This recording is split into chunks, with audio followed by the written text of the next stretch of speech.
How are you feeling? How long have you been here? 3 months, May 17th. And what brought you? That's difficult to answer.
Eventually resulted in your being here in the hospital.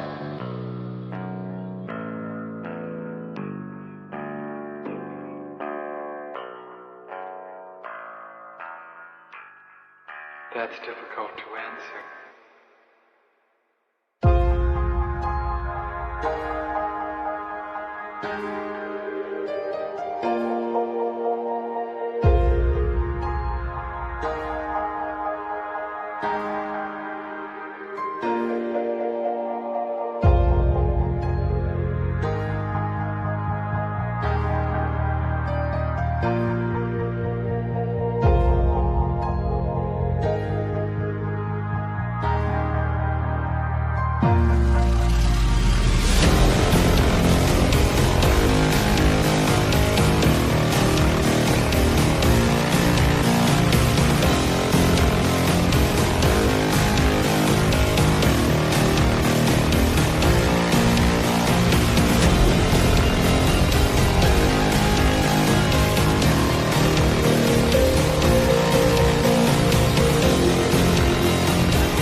voice inside my head of crying people facing death.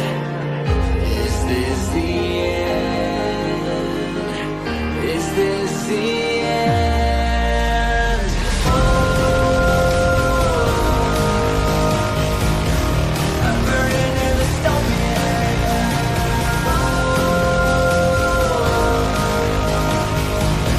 There's no place to hide.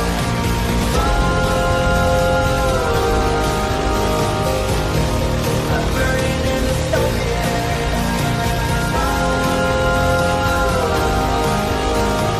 This is the final fight. What have we done to the world?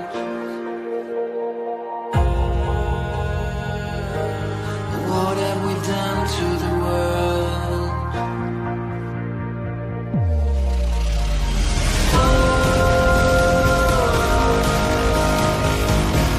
I'm burning in the stone.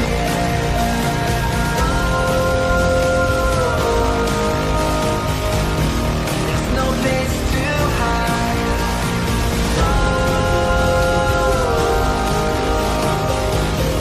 I'm burning in the stone.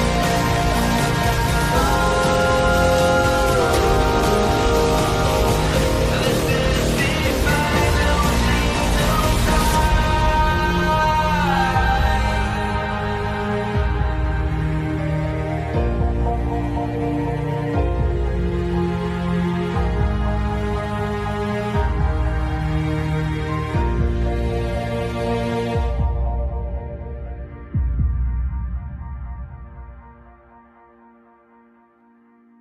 Who the fuck is Karlyn? She's just some sweet lady. She's like in a knitting. She does like a knitting stream.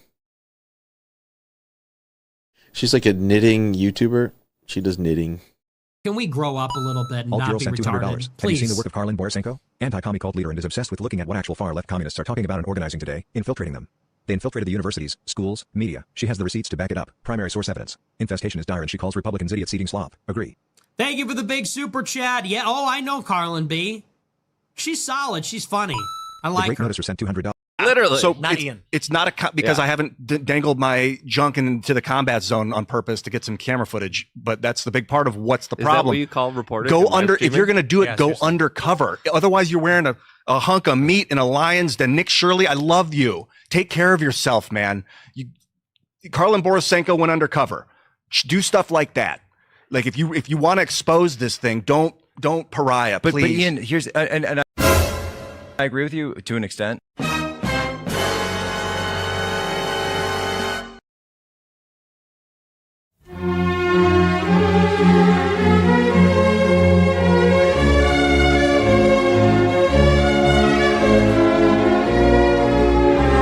Und weil der Mensch ein Mensch ist, drum braucht er was zum Essen, bitte sehr. Es macht ihn ein Geschwätz nicht satt, das schafft kein Essen her. Rum links, zwei, drei, rum links, zwei, drei, wo dein Platz genossen ist, weil ich ein Genial, weil der Einheiz kommt, weil du auch ein Arbeiter bist.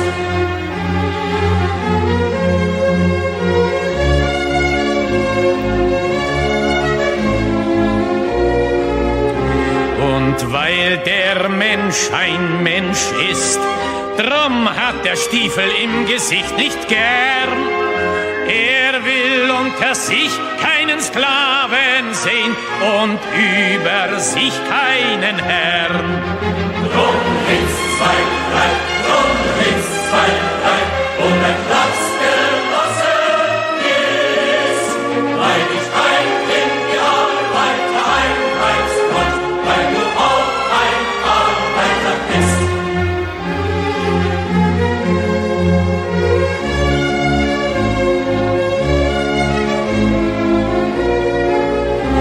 Und weil der Prolet ein Prolet ist, drum wird ihn kein anderer befreien.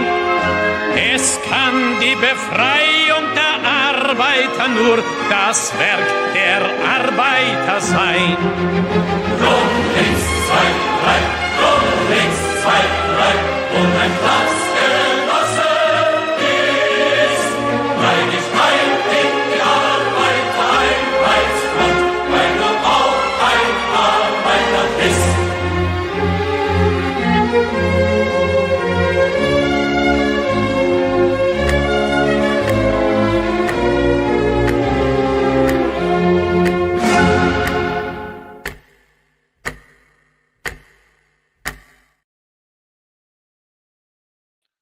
What's up, everyone?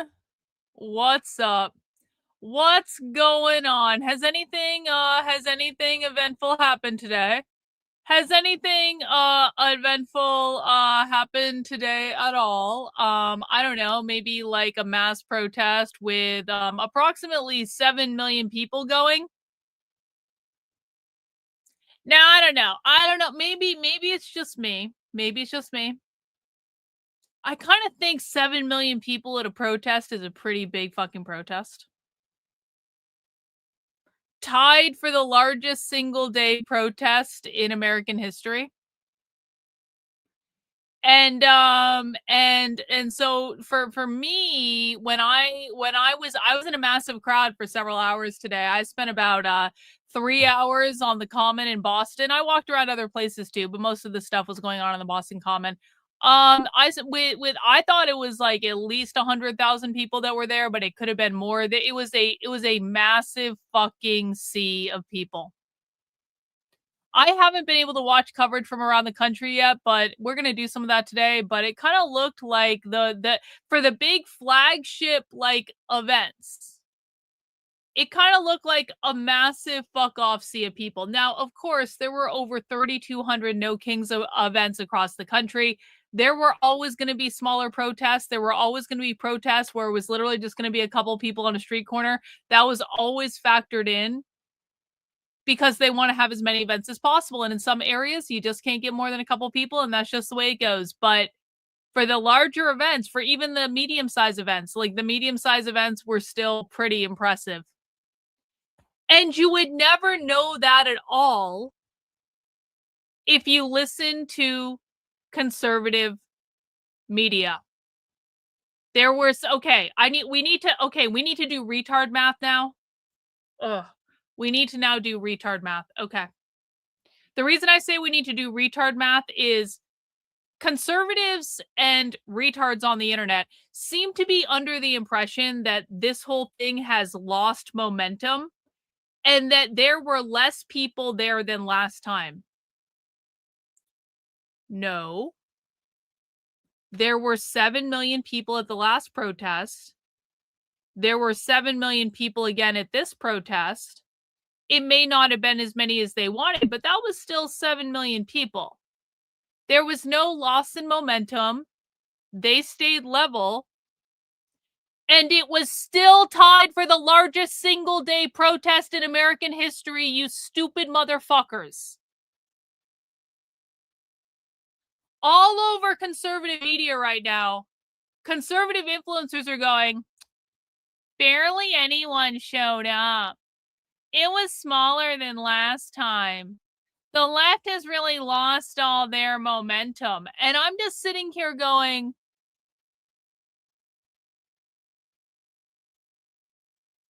tied for the largest single day protest in American history.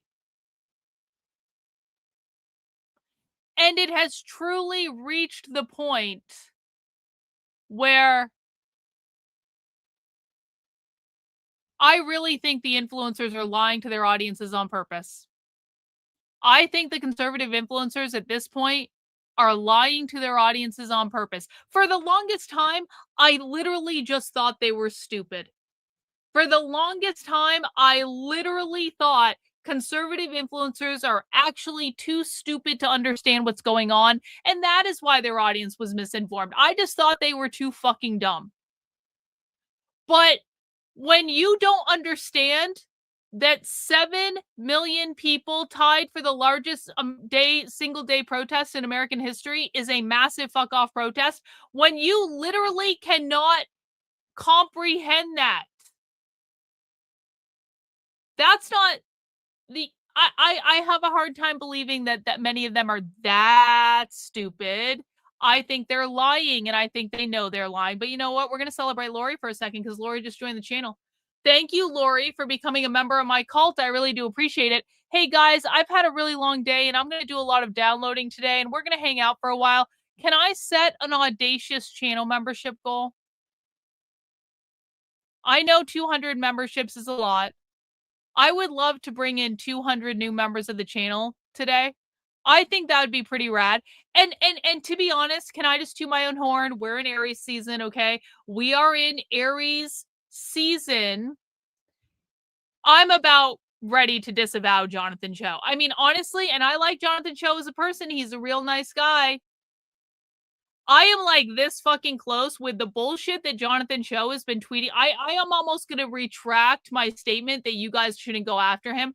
I am literally so fucking close to disavowing that guy because of the amount of bullshit that he's putting on Twitter. It's just like, it's like all I can do. And I'm trying to be nice. We're both BU alums. I want to respect that we're both BU alums and all that. I don't think he's a bad person.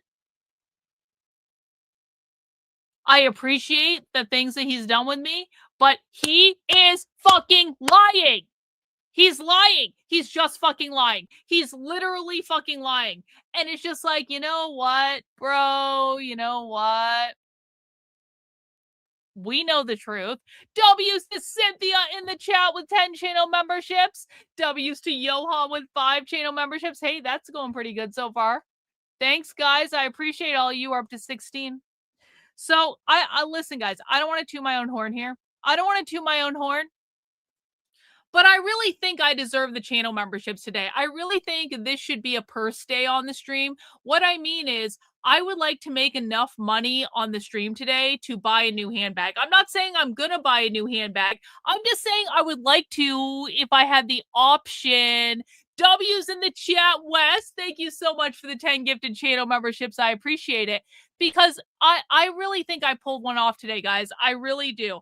I think I really fucking pulled one off today. I mean, we're not done. We're not done yet. But, hey, thanks, Nick. W's for Nick. Thank you for the channel membership. Appreciate it, bro. But I really think that I've earned the channel memberships today. And I'm going to explain to you why. Not only did I go to the No Kings protest in Boston and remain successfully undercover the entire time and collected a boat ton of propaganda and materials from these people. I mean, literally, my entire fucking bag, my beautiful vintage Cartier bag. It's filled with leftist propaganda. It's literally fucking filled with leftist propaganda. I was out all day doing this. I talked to a whole bunch of people. I played the role beautifully. No one suspected nothing. And I'm going to do a report back on what I saw and all that stuff. And we're going to have a good long stream today. Okay. But that's not the only thing I did today. And I can't even take full credit for this. We all have to take credit for this. It wasn't just a me day. Okay. It was not just a me day. We did something very special and very unique today. And it's the first time we've ever tried to do anything like this. And I hope that we can do it again. But I'm really proud to announce that I was not the only one going to the No Kings protest today to collect. Oh, that's not what I want. I want that one. I was not the only person going to the No Kings the No Kings protest today to collect information. In fact, we had dozens and dozens of people in 31 different states, in 47 cities. Some of those cities had multiple people in them. We had a presence in over 30 not over, in 31 states and 47 American cities. And those are just the people that I know about because they're the ones that took my Infiltrating the Left training and followed the instructions and contacted me at the appropriate email address. I think we actually had more than that, but they're people that hadn't done the training and hadn't contacted me yet. And now they're messaging me saying, Karlyn, I went to the No Kings protest and I want to send you stuff. So I think we actually have more than 31 states and 47 American cities. This was just the count as of last night. I've gotten a ton of messages today from people saying, I went, but I'm not in the, I didn't sign up for your thing, but I want to send you the information. So I think we may have even had more than that. Thank you, Nick, for the super chat. I had fun and everyone was nice. Lots of URLs. Awesome. That's really, really great. I appreciate it.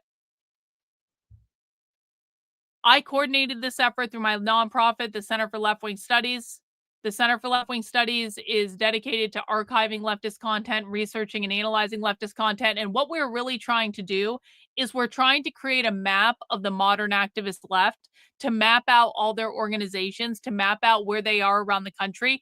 And if I am able to get every single person who went to a No Kings protest today to send me the information they have about what leftist groups were at the protest, sending me their propaganda so we can see what's actually being handed out, we can get the names of all the groups mapped to all the locations, we can start to build out an extremely robust national map of all of the different leftist groups that were active at the protest today. So we know that they're active. We know that they're organizing. We know that they're going out and doing things.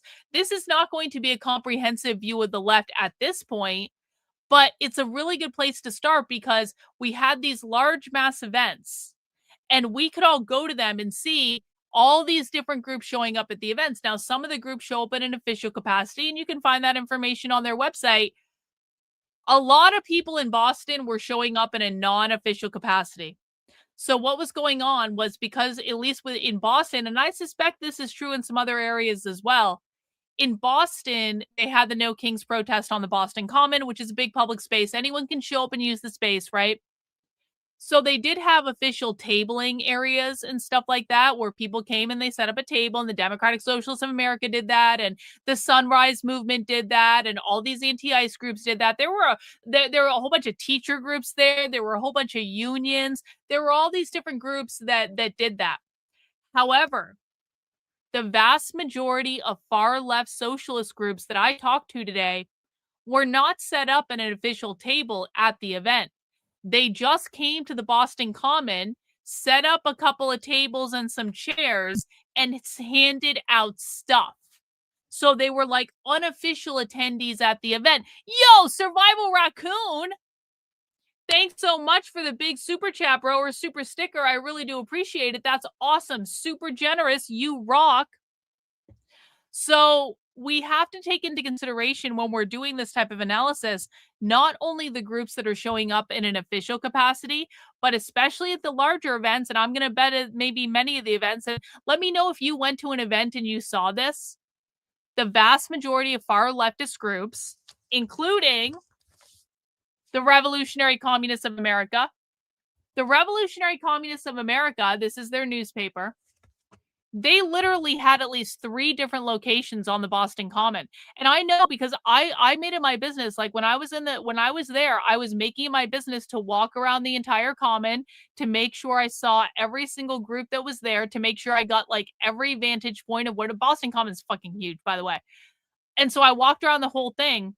I saw at least 3 different places where the Revolutionary Communists of America had set up their little booths. And I went up and talked to one of them, and I think that person was a trans person. Let me show you that person on Twitter. Here, I'll show you the picture of the person I talked to from the Revolutionary Communists of America. I think they were trans, guys.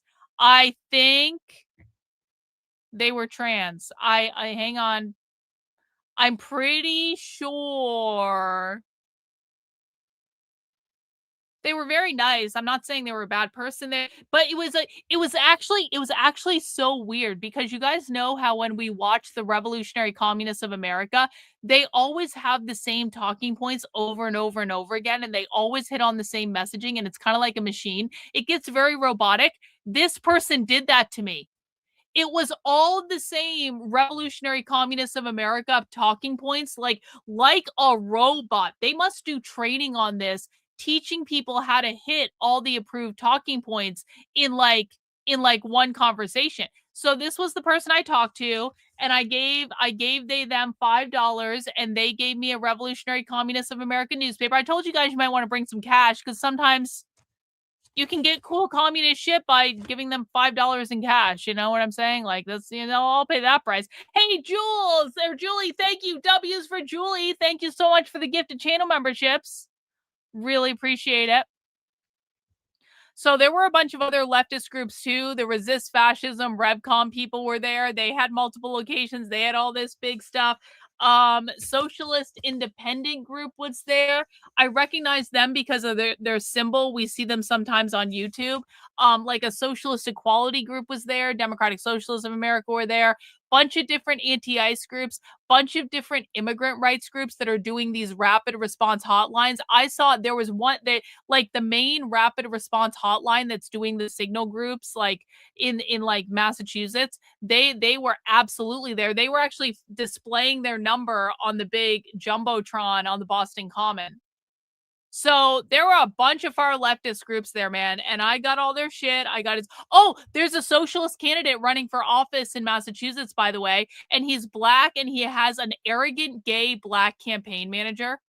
And it's just like, it was one of those conversations where the black campaign manager was like, he started off very nice, and then he goes, "Oh, are you registered to vote in Boston?" And I said, "Not yet." And he said, "Oh, we have this candidate and da-da-da." And then another person walked up, and he immediately turned to that person, like mid-sentence with me. And then he turned back to me and is like, "Okay." And he gave me that fucking arrogant black, like condescending fucking tone. I was like, "Bro, you're a really shitty campaign manager." Cause like, if you had any chance of me supporting your socialist black candidate for public office in Massachusetts, that shit sure as fuck went right out the window when you did arrogant, condescending dismissal. So I'm not really worried about that guy, but I have his stuff. I have all of it. And so that's what I spent my time doing today. And then almost immediately upon me coming home, all I see across all of conservative media is, it wasn't even that big. They're losing momentum.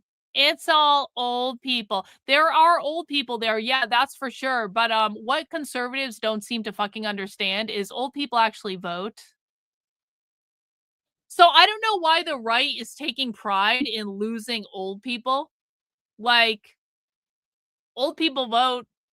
There were a bunch of old people there. I mean, listen, this was the least far left event that I've ever gone undercover at. If I'm going to be honest about it, I am not used to going undercover at like Democrat events. It was honestly kind of like a little bit boring to me. So yeah, there were a lot of old people because there's a lot of normie Democrats, there's a lot of normie liberals, there's a lot of normie progressives. But were there a lot of like middle-aged people? Yup. Were there a lot of men there? I know I've been hearing from conservatives online, the only people who went were women. No, that's not true. There were a lot of fucking men there. Were there a lot of young people there? Yes, there were. Was Antifa there? Yup. Yup. Oh, and a fuckload of unions. Fuckload of unions. In Boston, some of the unions even had sweaters where they had the solidarity fist. There was like a metal workers union or something, like a very masculine trade. And I have a picture of it. I saw them very early on. There was like some metal workers union that showed up with shirts that had a giant solidarity fist on the back of it. And it was so weird because it was like this very masculine job, but the union are totally fucking socialists. Yeah, old people also have money, by the way. Like, again, it's like one of those things where, like, do conservatives even think before they speak? I'm truly starting to believe that they really, really don't. I don't even know, man. I don't even know. So I have yet to do a debrief with other people who went to other events today because I literally just got home before the start of the stream. I'm really looking forward to hearing from people how their No Kings experience went. Again, I know some people went to smaller events. That's okay. At least we went. We had a presence. We know, okay? I know that some of you went to mid-size events. I know that some of you went to large-scale events. I was getting messages from, New York City for good, and it is like fucking huge in New York City. It's huge in Los Angeles, huge in Seattle, it's huge in all these different places, and that's going to give us access to more information and stuff like that. So I really, really hope you guys had a good time. If you went out to the No Kings protest, I hope you made a list of every single organization that you saw. Either you just took pictures of them or you actually wrote it down or like whatever. I did a mix of both. Like I try to collect materials from everyone so that I know what organizations I was talking to and stuff like that. But I also take pictures of things. I also sometimes write things down if I need to. So there are all different ways to do this, but we got to start getting all this information together. But honestly, I'm too tired to do next steps right now. I'm too tired. So I'm just gonna chill and we're gonna watch some No Kings coverage. That's what we're gonna do. And I would really like to get to 200 channel memberships tonight because I feel like I pulled off a Herculean feat tonight in this endeavor. I really do. Again, I don't want to pat myself on the back too much, but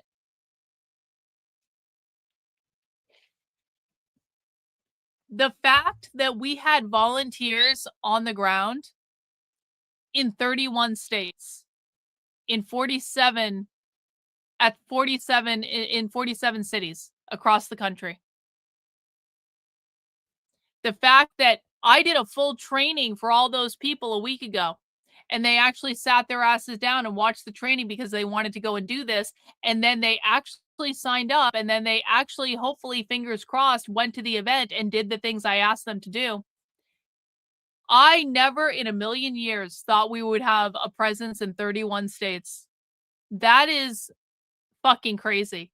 And it's awesome. And so, I mean, regardless of what the data ends up showing, and guys, the data is going to be what the data is. If there was far left stuff going on at the event you went to, great. I hope you got it all documented. I hope you collected a bunch of stuff. If the far left was not at the event you went to, because the far left is not going to go to every event, they're going to go to the ones they can recruit at, and that's usually going to be the bigger ones. If they weren't at the event you went to, it's still good experience, okay? And the data is what the data is. We don't make things up. Either we have primary source material for something or we do not have primary source material. If you don't have primary source material that the far left was there, don't say you do. You didn't lose anything. You're not failing anyone. You went to the event and you collected the data and you documented what was there. And in some locations, we're going to see more far left stuff than others because that is just the way it goes. That is just the way the cookie crumbles. If you want to see more far left stuff, you got to go to the bigger events because the far left is not organizing these events. The far left is going to recruit at these events. And so, of course, they're going to go to the ones where they can get the most bang for their buck, and they're going to go to the biggest ones. So if you want to see more far left stuff because you're just really interested in that, you have to go to the bigger events. But if you went to a small event and you saw what was going on and you maybe collected some materials and documented what organizations were there, that's still a win. It's still a massive win. If you were out there for 15 minutes or you were out there like me for, 3 hours plus, it doesn't matter. You volunteered, you contributed, you collected the data.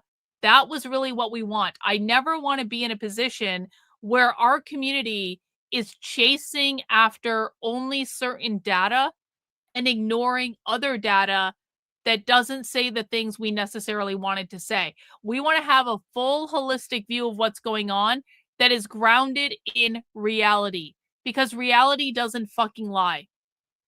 People lie. Primary source evidence doesn't lie.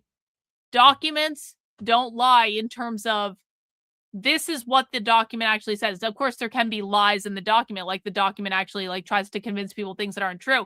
That's not what I'm saying. The existence of the document is what it is. It's like it says what it says. It either says it or it doesn't fucking say it, right?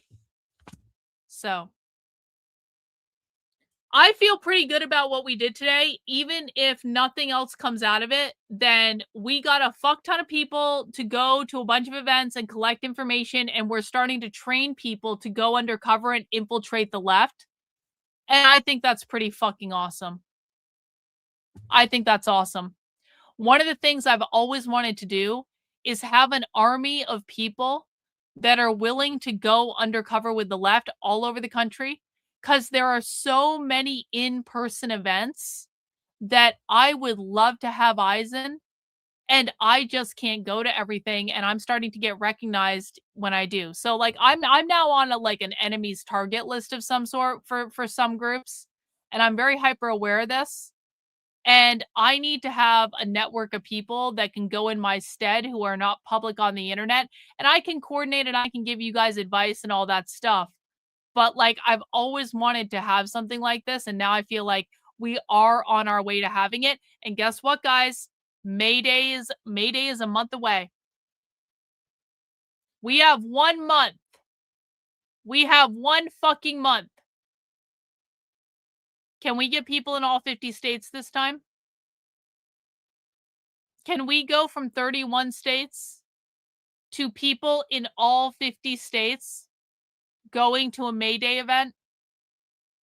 Can we make this dream a reality? Now that we've shown you guys that it's safe to do, now that we have a training program that will allow people to just ease into it even if they're nervous, can we start collecting RSVPs today and start training volunteers? Maybe not today. Okay, maybe not today. Maybe more like Monday. Okay. But can we do that? One in the chat if you guys think that we can build on the success we had today and build an all-volunteer army to go to May Day protests in 50 U.S. states, because they will be in 50 U.S. states. 2 in the chat if you think we can't do that. And by the way, the May Day protests are going to be more far left than the No Kings protests. So if you want to go to a far left event, I'm not saying it's going to be completely far left, but the May Day protests coming up on May 1st, which is a Friday, by the way, the May Day protests are going to be much farther left than the No Kings protest today. And I actually think it's probably going to be much more impactful than the No Kings protest today. I think the May Day protests are going to be huge. Did anyone who went to the No Kings protest see them handing out May Day material? Because I went to probably at least a dozen different tables where they were actually promoting May Day at the event. And they were using No Kings to coordinate for May Day. Hey, old sub, thank you so much for the super chat. I've been talking to a bunch of people that grew up and lived under communism. They are grateful for their freedoms now. Most nations are parliamentary democracies. I'm sad I missed No Kings, though. Communism is outlawed here. You know what, no sub? We'll get you back for May Day, okay? We'll get you back for May Day. We got to get you out there. Hey, speaking of old sub, let me get the channel membership goal back on the stream. Just so people are reminded, we have an audacious channel membership goal tonight because I feel like I've earned it. Honestly. So we got a lot to do, guys. I do think we can, if we start now and we say we are building upon this vote. First of all, we got to get all the information. So if you volunteered for me to go to a No Kings event, you have got to read the email that I sent you last night. You've got to get into the Discord, and I would ask the people start posting their information in the Discord. I mean, like some of you might have more materials than others.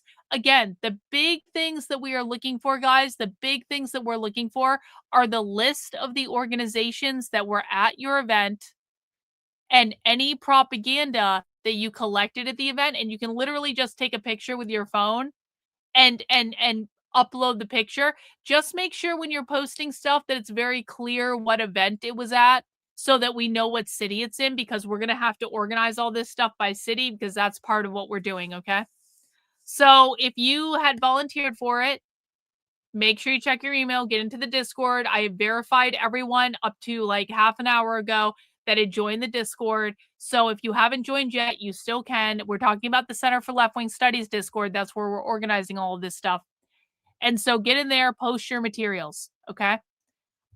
If you have materials for an event that you went to today and you did not contact me before yesterday, I'm going to show you what you do, okay? I'm going to show you what you do. What I want you to do is go to leftwingstudies.com, click contact, and I want you to send me a message through this website, okay? Just send me a message and say, Karlyn, I went here. And you don't need to watch the training I did to do this because we're already beyond the training now. But like, go onto the website, leftwingstudies.com, send me a message through the contact form and tell me where you went. And I will respond to the email address you give me to send you the link to the Discord so that you can upload your information. And again, what we are looking for is a list of organizations that were at the event that we're actually organizing there, both officially and unofficially. So any organizations you saw, any unions you saw, any socialist groups you saw, like anything, we're trying to map out the activity of the organization. So any organization you saw or could think of, that was one of the things I had people document. Number two, if you collected flyers and zines and like things like that, take a picture of them and just upload them. And again, make sure you upload it in the Discord, telling me where it is, like what city it's in, so that we know how to categorize it. Okay. So that is what we're doing with that. And that's awesome. Hey, can I, but it's not been all fun and games for me today, if I'm being honest about it. It's not been all fun and games for me today. Because can I just tell you guys, leftists on Twitter are complaining so fucking much. Not on Twitter. Sorry, not on Twitter. On Threads. On fucking Threads. I don't even use Threads. The only reason I even have a Threads is my Instagram automatically updates to my Threads. So when I post videos on Instagram, it just posts to Threads. I don't even go on Threads. Well, today I posted a video on Instagram, and you may have seen it somewhere, where I was talking about the fact that the Center for Left-Wing Studies has people on the ground in 31 states and 47 cities. And I was real excited about it. And I was doing a little bit of a flex. And I made a video talking about this, and I posted it on the internet. It's in all sorts of different places. So I posted it on my Instagram, and my Instagram automatically uploads it to Threads. My fucking notifications on my phone have been going off all day long. Leftists are losing their fucking mind on this stupid social media site that no one uses. Army of infiltrators, you really don't know how to gather intelligence.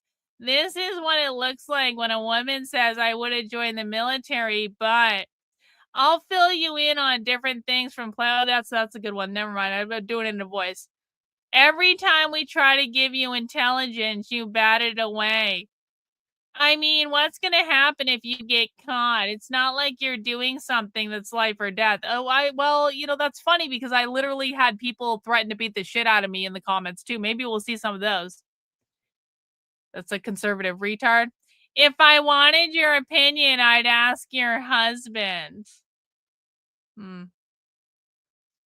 Could you be more of a tool? Collecting evidence. Sure, Karen. It just goes on and on and on and on and on. And you know what? There's something actually comforting about this. I will say that. There is something actually comforting about the fact that I have hundreds of leftists whining in my comments on Threads right now because they're pissed off that I went undercover at an event that they just think is just their fucking private space. There's something rather comforting because the people in my replies on Threads right now are just as retarded as the conservatives in my replies on Twitter.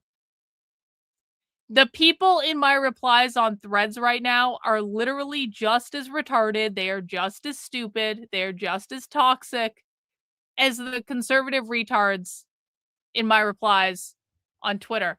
And I'll show you. Here's one of these conservative retards. Here's one of these conservative retards. Now, when I correctly pointed out, look at this. When I correctly pointed out today that there were 7 million people at the No Kings protest, and if you're listening to conservative influencers who are telling you that this was not a big deal and they have no momentum and all that, they're fucking lying.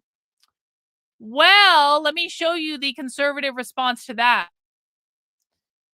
Because now I have a whole bunch of conservatives like this in my replies, literally because I said that they were lying about it not being a significant day.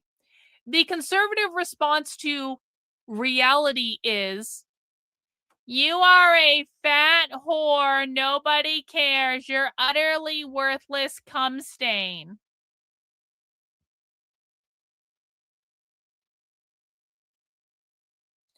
So right now, the retards on Threads are basically fucking indistinguishable from the conservatives on Twitter.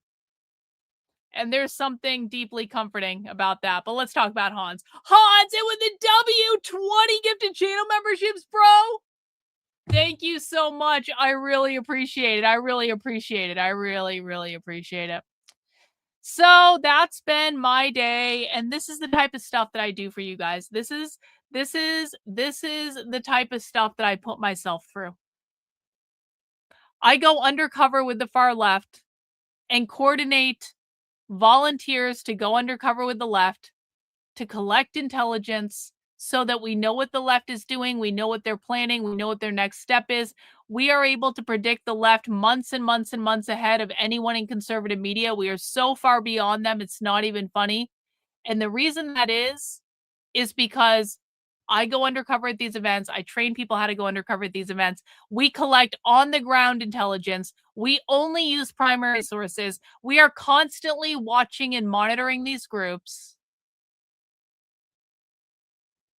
And today was a massive fucking W for us. Today was a massive W for us because we had people on the ground in 31 states and 47 cities, and we're going to hit all 50 states come the May Day protests in a month. I'm going to train more people to go undercover. We're going to get better at collecting evidence. We're going to learn. We're going to have to do a debrief about how it went today for people, and we're going to learn from what went well and what didn't to do it better on May 1st, 2026, when there is going to be yet another day of mass action all over the country, and it's going to be awesome.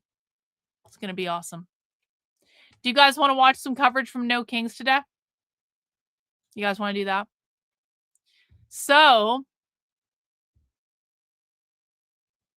I obviously haven't seen the coverage from the day because I was at the event in Boston. I have not seen shit. So I want to watch some of the flagship rally. The flagship rally was in Minnesota, and I was assured by conservative pundits on Twitter that no one even attended the rally in Minnesota and that it was nothing to talk about. Literally, there was this one guy on Twitter who writes for like some conservative publication called Town Hall that I guess a lot of retards read because they get lied to all the time.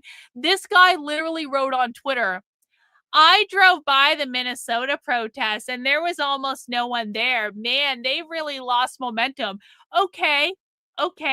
We're going to look at the footage directly and we're going to see if there was no one at the Minnesota protest, conservative retards. And we're going to see if they really lost momentum. Okay. We're just going to see what happened.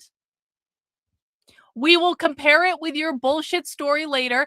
And doesn't it say a lot about the fact that conservative influencers know that their audience are not going to take the time to actually look into it themselves, and that's why they can lie to them? Like, there would be no way for this guy to literally post unironically, I drove by the No Kings protest and there was just nothing going on and the left's lost all this momentum. I'm like, bro, I've seen the aerial footage from Minneapolis, you lying motherfucker. It's like conservatives are now the ones who don't want us to believe our lying eyes, right? It's like, we're not stupid. We can watch video. So we have the Minnesota one, and we have the one in Chicago. Actually, this is status quo in Chicago, which I think will be interesting to watch. BG on the scene was also in Chicago, so we have the BG angle as well. We also have, I don't know, are they still live right now? This was live in the Bay. Guess not. This was live in the Bay Area, so wherever, like, what was going on in San Francisco and stuff like that. And I'm sure we can find a bunch more footage from all over the country. But right now, because I've been out all day, I just want to take some time to watch what happened at the No Kings protest. I'm not saying we're going to watch every little bit of footage. BG's stream was wild earlier. Well, maybe we'll get to that. But I do want to start off with the Minnesota one. And that is where we are going to go. So guys, please make sure you mount the like button for me. Please make sure you subscribe to the channel if you're not already. Socialism Saturday is a normal stream we do on Saturdays at 6 p.m. where we actually watch real revolutionary socialism and we talk about what they're saying and we break down their language and stuff like that. And so today, obviously, the No Kings protest is not a socialist protest, but I feel it's responsible to know what happened today. So we're going to watch some footage from the flagship one. We're probably going to watch some from Chicago. If you guys have other footage you want me to watch, please do let me know. We want to keep it relevant to the event today, because regardless of what conservative retards say on Twitter, this was not an insignificant protest. It was tied, based on estimates that I've heard, for the largest single-day protest in American history. It was a giant fuck-off protest. And to say this is insignificant is literally just unhinged from reality anywhere.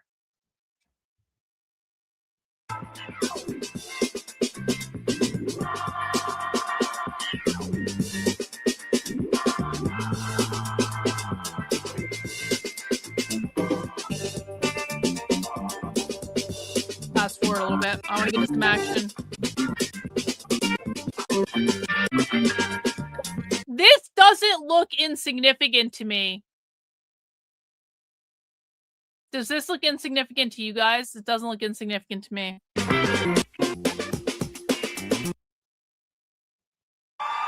Oh, okay. We fast forwarded too far.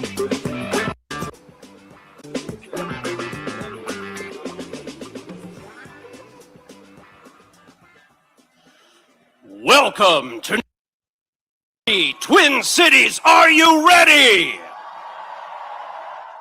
Please welcome comedian, activist, co-creator of The Daily Show, and founder of Abortion Access Front, Minnesota's own Liz Winstead.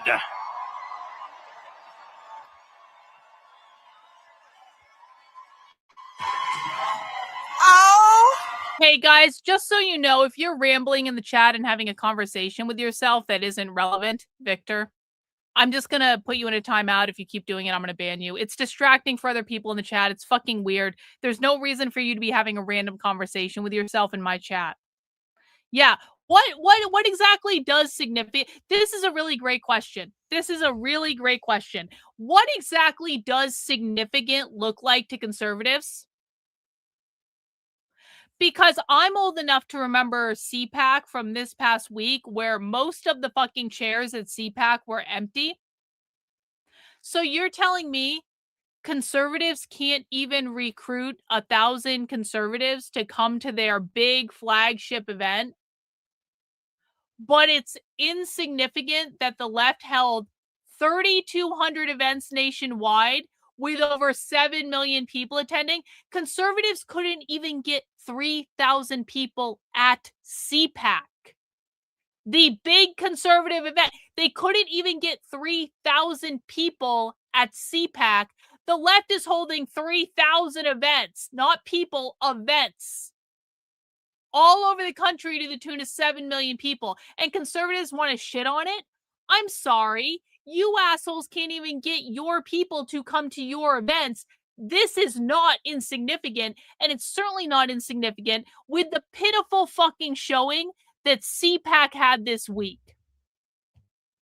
Hey, thanks, old sub. I'm probably going to go to hell for this sticker tag. Oh, did you put it on a church or something? What did you did. You put it in a church. Yeah, you're going to hell for that one, bro. I appreciate it, though. Thank you. Oh my goodness. Hello, Minnesota!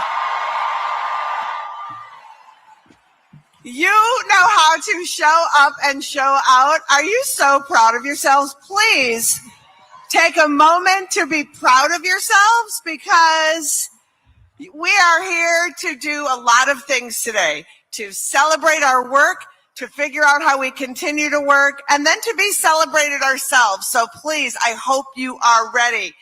So I don't know if you know this or not, but we are the flagship rally of No King's Day. Simply because we showed the world how you do it, y'all!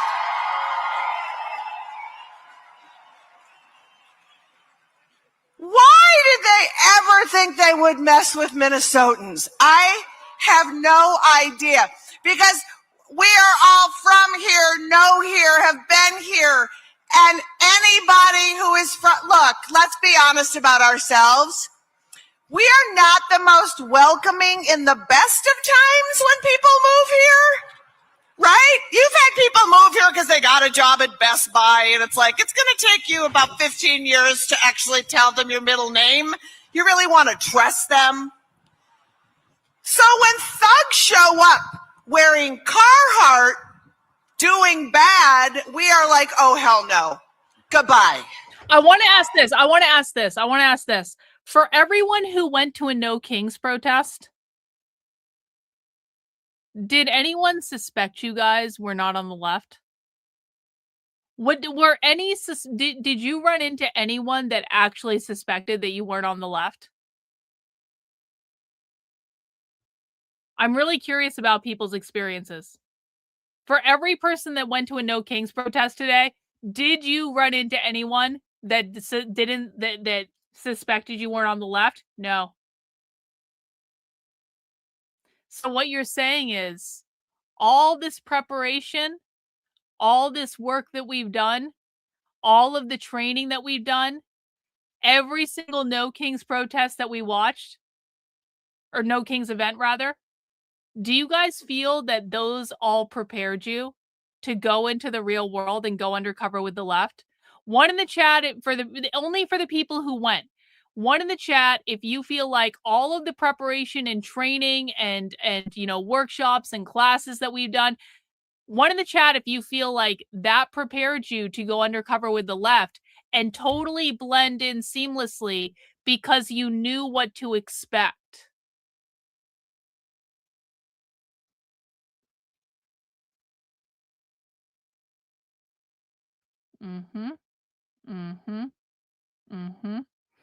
Yep, that's a whole bunch of ones.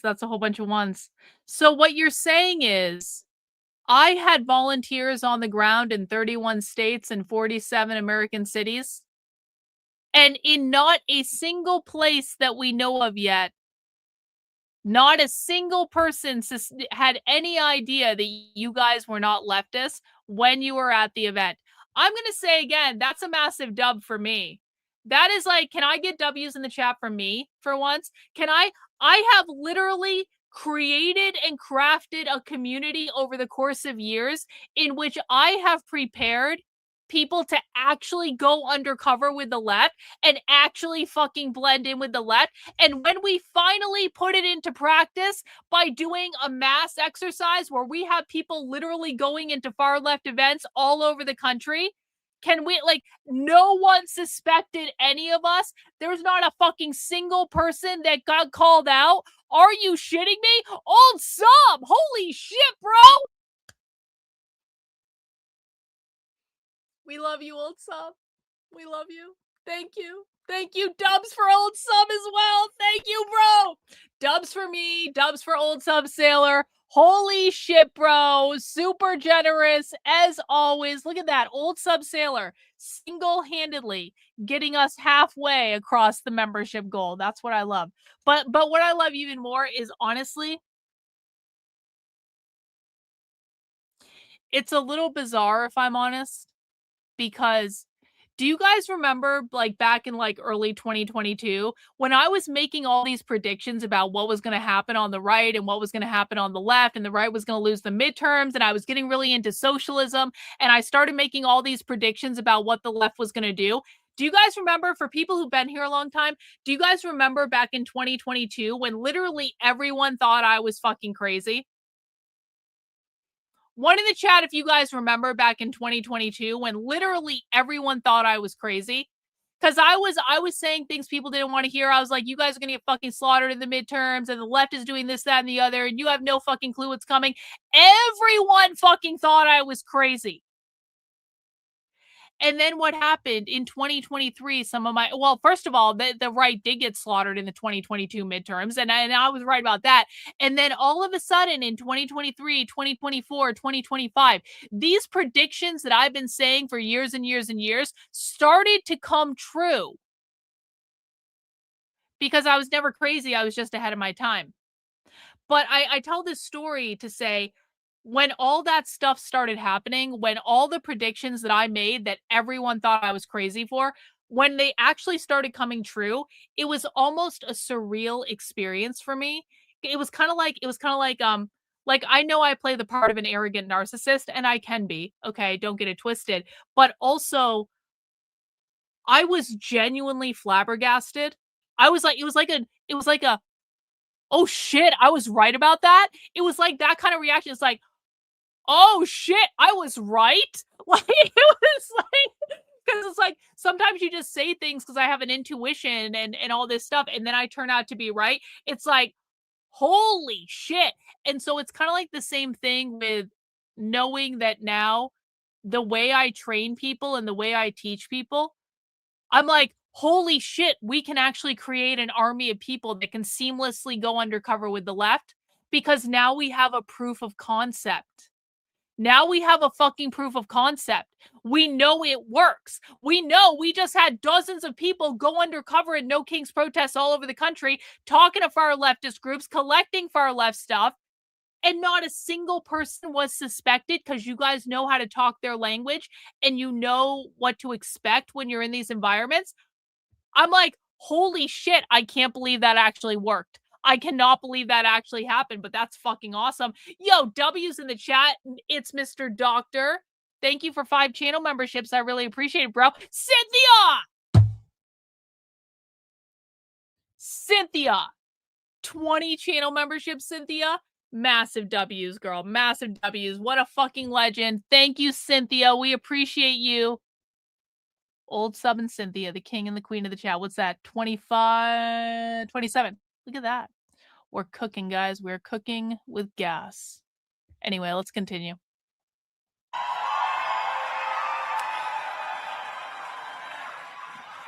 We do it with humor. We do it with rage. We also do it with tedium. No. Which I love. No. You know, No. I really want to make sure you hear this. I appreciate your 5 channel memberships just as much as I appreciate Nick's 1 channel membership, just as much as I appreciate like some people who give 10 channel memberships or 20 channel memberships or 50 channel memberships. I literally appreciate all of them because everyone is able to give at different levels. I never want people to feel bad. I never want people to feel bad, okay? So some people just are able to do different things, and it's awesome, you know? Thank you for the Jeep fund. Thank you. I'm gonna don't tell Victor that. Victor's gonna like run right out and buy a new car if you tell him that. Minnesotans will be like, we don't like you here, we don't like you here, we don't like you here. You know, just the repetitive nature alone should have chased them out. But we are here because we know what ICE can do, but we are under attack from all sides. So many issues. I work on reproductive and abortion rights. I know. Thank you, Loki. Yo! Average person, you didn't have to do that. Thank you so much, bro. You're so generous with your time, your energy. And you're in the super chat you sent in. I really appreciate it. My life went in a completely different direction because of you, and I'm forever grateful that you opened my eyes. I'm grateful for you, bro. You've been such a good supporter. I really appreciate it. And I'm glad that you stuck around. For people who don't know Average Person's hey, thanks, Kino. Scream. Oh, no. No, I'm not screaming it. Not yet. I'm not ready for the commitment. Don't make me commit to something I'm not ready for, Kino. But like, for people who don't know Average Person hung around the community for a while and then he just disappeared. And we didn't know why. And this happens all the time in the community. Sometimes people hang out and they disappear. Thank you, Tucker. W's to Tucker for the gifted channel membership. Let me just add these before I forget. So Average Person would hang out for the community and then he disappeared one day. And, you know, that happens all the time. And, you know, sometimes that, you know, you never know what happens to some people.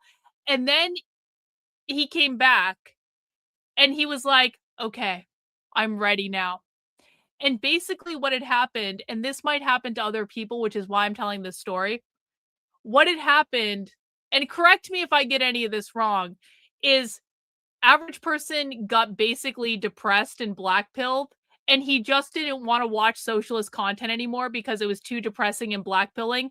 And then he worked through his own blackpilling, and he came back because he was like, all right, I have reached a place of acceptance.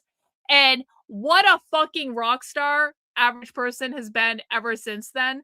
Because Average Person goes undercover with the left all the time. He goes undercover with far more leftist groups than we encountered today with the No King stuff. Like, such a fucking consummate professional. And drove me around Seattle, and we went on adventures, and we went to bookstores and socialist landmarks, and that was rad. And I really appreciated it. Even though you lost your car that one time and you made me traipse up and down hill over and over and over again, I didn't like that too much. But that's okay, bro, because you still were there, and I really appreciate it. And you fucking rock. And I'm so glad you're back, and I'm so glad you're part of our community. Kino, no! I'm not yelling it. I don't care. No, Kino, hard limit. I appreciate the super chat, though, my friend, and I appreciate you going out there today as well. Hey, thanks, Chigalago, for the channel membership W's. Getting us up to 1. Yo, you guys are killing this goal. We barely even started the stream. And by the way, guys, if there's like interesting protest, like if there's interesting coverage of the No Kings protest that you want me to watch, please mention it in the chat. Like if you know something I don't, I would appreciate it. Malcolm! W's Malcolm. Thanks so much for the gifted channel memberships, bro. Another 10 to add to the tally. This is going much better than I thought it was going to, actually. As we speak right now, Josh Hawley, the tallest ghoul in the Senate, Ghoul, along with the FDA, are trying to use bunk studies to remove access to medication abortion. And let me tell you what. Yes. 7 million people came out, and it was tied for the largest single-day protest in American history. So yes, something notable did happen today. 7 million people came out, tied for the largest single-day protest in American history. It's scary. I actually was thinking this morning, maybe we should rename the uterus ICE so it could have absolute. The conservative right was not able to muster a couple thousand people to go to CPAC this week and to talk about the future of the conservative movement. The left was able to get out 7 million people, tied for the largest single-day protest in American history. And the fact that you don't understand that that is crazy, maybe you need to just rethink your perception of reality. Hey, thanks, Kino. Fine, give him a road.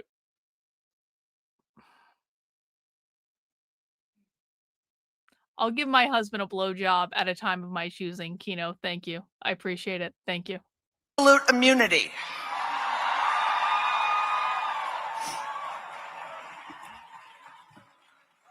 But I'm so proud of you. You chased out of this state pure evil. You chased them out. You chased out the fun-sized fascist Greg Bovino. You chased out that evil Christy No. Okay. Listen. I've had a long fucking day. And do you know what I'm not going to do today?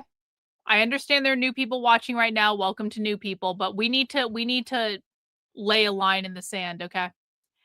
What I'm not going to do today is deal with conservative retardation. I can't do it. Been too long a day, and you guys don't know shit. You don't know shit about shit. You think you understand? You think you're being funny when you're owning the libs? They're kicking your fucking asses, and I don't give a fuck if they know what a woman is. The fact of the matter is that you retards don't understand that they don't even believe the category of women should exist. They don't believe the category of men should exist either. They want to abolish all gender. That is part of their ideology. You retards have no fucking idea, but you think you know fucking everything because you watched a documentary by your favorite Daily Wire, like, fucking, you know, commentator or whatever, who also doesn't have any fucking clue what he's talking about. No conservative retardation.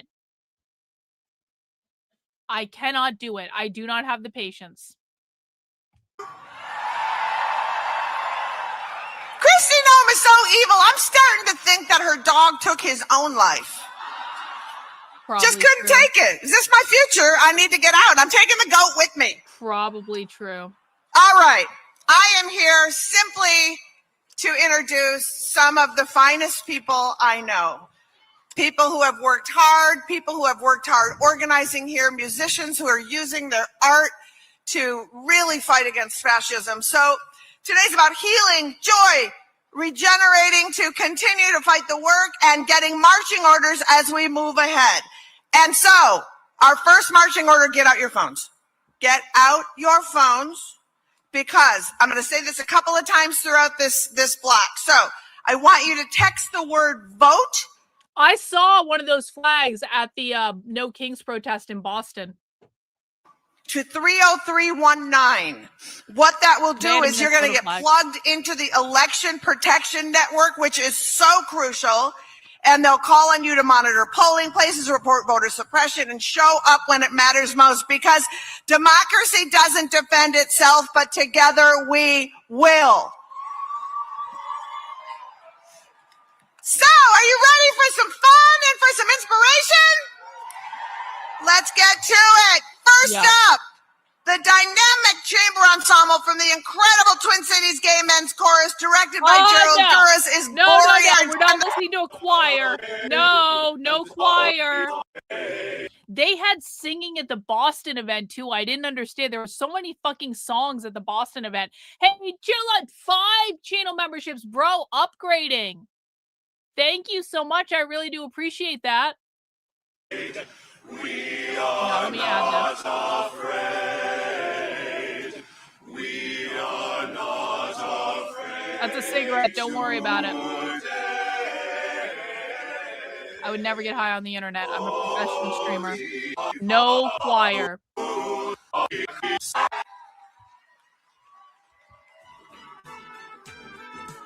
you can do better than that. Borealis, everybody!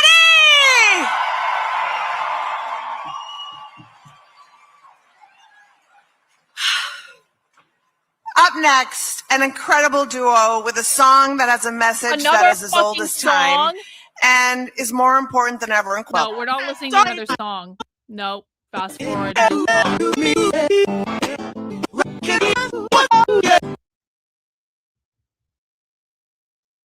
Come on. No song. What's the phrase? None of us are free till...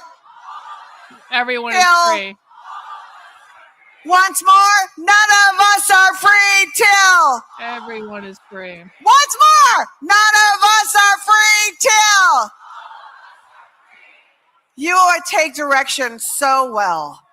I love it. Now, again, just a reminder, I'm going to keep saying this throughout the course of the thing. If you did not hear me the first time, pull out your phones. I need you to text the word vote to 30319, because every single person here today needs to be participating to make sure that our elections are not suppressed. People get to vote, and that in November, everybody who is voting is going to be able to make the change that we desperately want to see. You with me?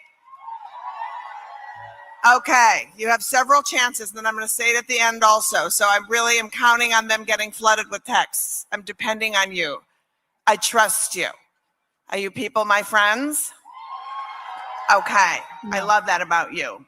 All right, something that we know about our fair state is that music, and I'm going to also say comedy, is part of the resistance in a way that only Minnesotans know how to do it. From showing up joyfully with music to... now the organizers are saying it's 8 million people, so they may have actually beaten, they may be the single largest day protest in American history. That honestly doesn't surprise me at all. Doesn't surprise me at all. Well, I mean... Listen, the organizers of the No Kings protest have a vested interest in saying as many people came out as possible, but we can look at video. It's like, this was a massive protest, regardless of whether it was 9 million or 8 million or 7 million, or quite frankly, even if it was 6 million or 5 million. It is still a massive fuck-off protest. Let's say hurling back massagers at ICE. We know how to show up. Yeah, we have eyes. And this next act is one of the many musical acts who've responded to the ICE invasion. Okay, I want to hear speeches. I don't want to hear fucking songs. I want to hear speeches. When do we get to the speeches? Remember, the kids defending us as we fight organization of Minnesota to the stage. Okay, here we go. Here we go. So it is my great privilege to welcome to the stage the executive director of the ACLU of Minnesota. Please welcome Defiantly.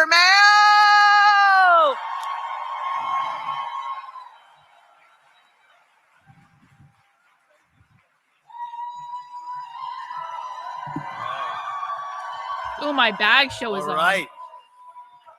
Thank you. Thank you. How we fight and how we lead will dictate the world that we create. I will say that again. How we fight and how we lead will dictate the world that we create. You know, I'm going to do For this. 100 years, the ACLU has fought to protect our rights to free speech, our rights to equal protection, our rights to due process, regardless of the party in power. And we are proud to have filed over 200 legal actions against the Trump administration. And we remember here in Minnesota just a few short months ago when we found ourselves in the center of a storm once again. Amidst the discriminatory arrests and assaults, the targeting of our neighbors and our leaders, the racial profiling, and the unprecedented abuse of executive authority while the world watched, Minnesotans did not waver. Minnesotans did not hesitate. Minnesotans did not capitulate. No, Minnesotans held their ground and showed the world what the words "we the people" really mean. Minnesota, because of the way you led, you have carved new ground that will forever be part of this nation's legacy. Minnesota, because of the way you led, you showed the world that control and uniformity is not power. Unity is power. Unity is power. And the unity of diverse voices is one of the most powerful forces in American history. And that is why it is more important than ever that we continue to push. We continue to keep the pressure up. We continue to fight. The ACLU will not stop because we know you won't stop either. Make this work and because we the people will not be silenced. We the people will not be intimidated. We the people will not trade away our rights. We're going to keep going forward, and we are going to fight for all of our rights, for all of us. All of us. All of us.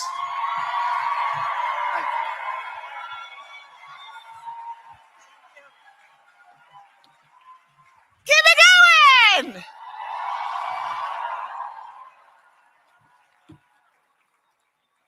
Okay. Back on track. Got it.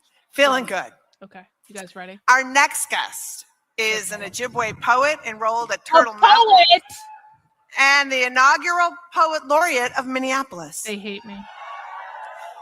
As curator, editor, and teacher, she edited New Poets of Native Nations and co-edited the 2025 publication Boundless Abundance in Native Her American Art and Literature. Please welcome Hyde Airdrie. Now, we not only have No Kings protest, you guys can see the Whatnot purse show that I'm watching. You can't, like, you bid on it or nothing, but you can see what purses are being shown. I'm just saying, I know that this is the Socialism Saturday that you guys were really waiting for. Maybe, can I even make this, like, even bigger? Can I even just, hang on.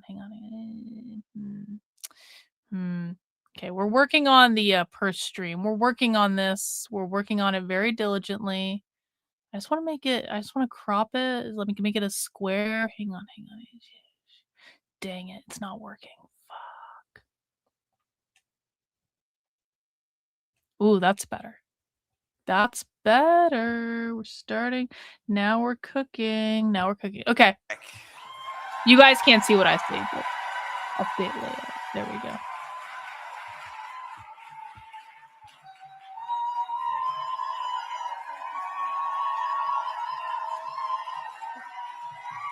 Boom, that's better. Bonjour and Denaway Maganadok. Bonjour Nation Nishnabedok. Oh no! I am not It's about to be awful, isn't it? Doreen Day, but I am a proud Anishinaabe. And I am going to read to you from my current project, a crowdsourced poem on justice. The Twin Cities are home to the best poets in the English language, the Dakota language, the Anishinaabe language, the Somali language, and more. Yo! Hang on. Mama, thank you so much for the $50 super chat. I really appreciate it. Been watching for months. Do you think a communist or worse takeover America is the only eventual outcome? Yes. At this point, yes. Is there any hope of another outcome? Okay. Listen, like, the thing of it is like,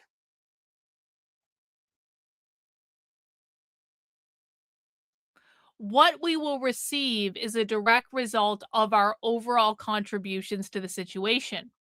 So we are living in a reality right now where the left is constantly doing activism. The left is constantly, I'm trying to get the Rumble chat on the screen. If you see me looking sideways, I'm trying to get the Rumble chat on the screen so I can see Rumble. There we go. The left is constantly doing activism. The left is constantly doing organizing. The left takes this all extremely seriously.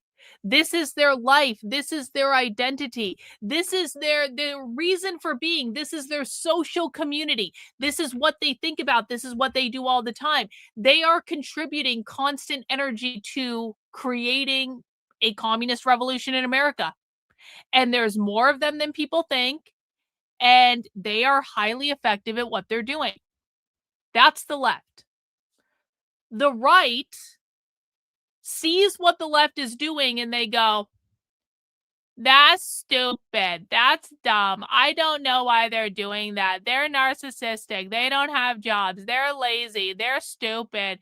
And they make every excuse in the book to dismiss what the left is doing, to shit on it, to make fun of them. And at the same time, there is no effort made to stopping anything that the left is doing. There is no effort made to counteracting it because they really do truly and sincerely believe that the left is lazy and stupid and narcissistic and don't have jobs. And it's like, you have one side that is taking the situation extremely and extraordinarily seriously. You have another side that thinks this is all some big fucking joke. And they think that Trump is going to swoop in and solve the problem when Trump has done like literally nothing to do anything about Antifa at all. And so, like, your question is, and it's a fair question, Do I think a communist takeover is inevitable, or is there another outcome? There could be another outcome if people would start taking the problem seriously. Like, literally, there could be another outcome. We could stop them if people started taking the problem seriously. Unfortunately, we are in a situation where people are not taking the problem seriously. And I don't know what to do at this point. I truly don't know what to do. There's nothing I can do, guys. I am not influential enough, as things are, to make any sort of difference at all in terms of convincing people to take the problem fucking seriously. I have screamed, I have shouted, I have begged, I have pleaded. And where I landed is, there's literally nothing I can do but create documentation of the situation and to maybe teach some people some stuff. And maybe if I teach some people some stuff, there'll be some people who are more prepared. And maybe eventually we'll get the ear of the right person and we can continue our obsession with this, because a lot of us become very obsessed with this because it is just a crazy dystopian subculture, right? But unless something seriously changes on the conservative right, and I mean the absolute destruction of the current GOP as we know it, whether you like it or not, you guys might not like Nick Fuentes, you might not like the Groypers, but they really do represent like one of the only options of hope to destroy the current system that is preventing this from being taken seriously. I don't agree with Nick on everything. Nick wants to burn me at the stake because I'm not a Christian, and that's, I don't actually think Nick's going to burn me at the stake. We don't agree on everything, but it's like, we are in an extremely severe situation. I do, and I've made videos about this, I've written articles about this, I do genuinely believe that the left is going to try to overthrow the government in the next 10 to 15 years. I have a lot of reasons for that timeline. It makes sense with everything that I've seen and everything that they've done so far and the evolution of the thing. I explained this in other places. I genuinely believe that the left is going to try to overthrow the government in the next 10 to 15 years. And I think that they're probably going to be successful at it when they eventually do it. Because it's one of those things where what the left is doing right now is they're moving all their chess pieces into position. They're not at checkmate. They're not a couple moves away from checkmate. They're like 30 moves away from checkmate, but they can see the moves.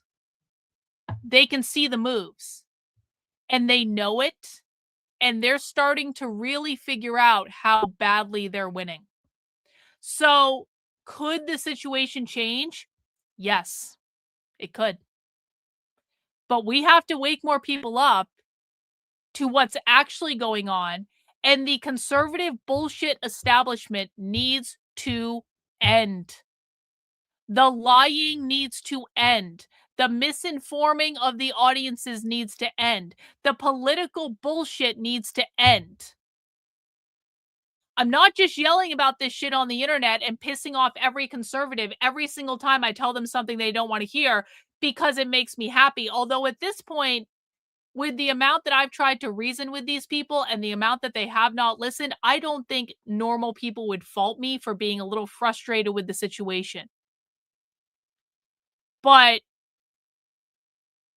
when you have an entire influencer class that is just lying to their audiences and has a complete and total reckless disregard for the truth, and then those audiences become completely unhinged from reality because the influencer class has mind-fucked them into absolute retardation.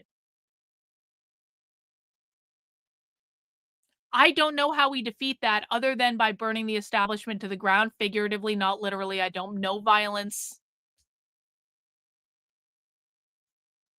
So unless something drastic happens, I do think the left is going to win, and I think it's probably not going to be close, and I wish I could change that, and I wish I knew of a way to change it, and maybe we will be granted a miracle and the aliens will come and save us all, but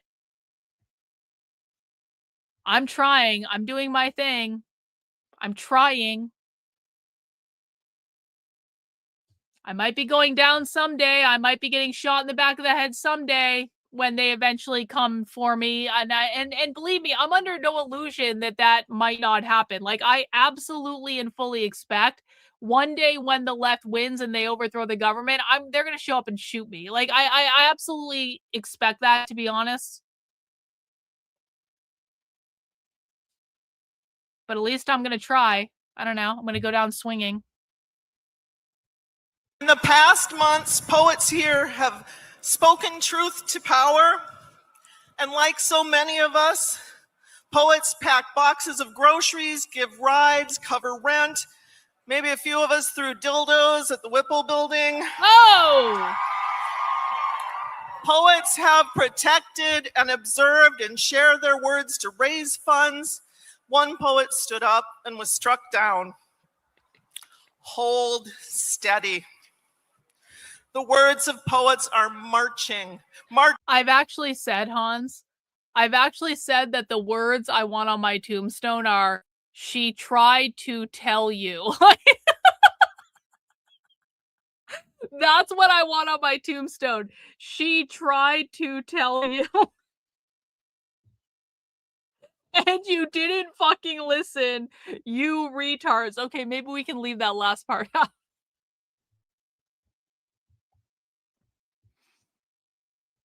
Marching through these days, Gwendolyn Brooks' words, hand-printed on a poster. We are each other's business. We are each other's magnitude and bond.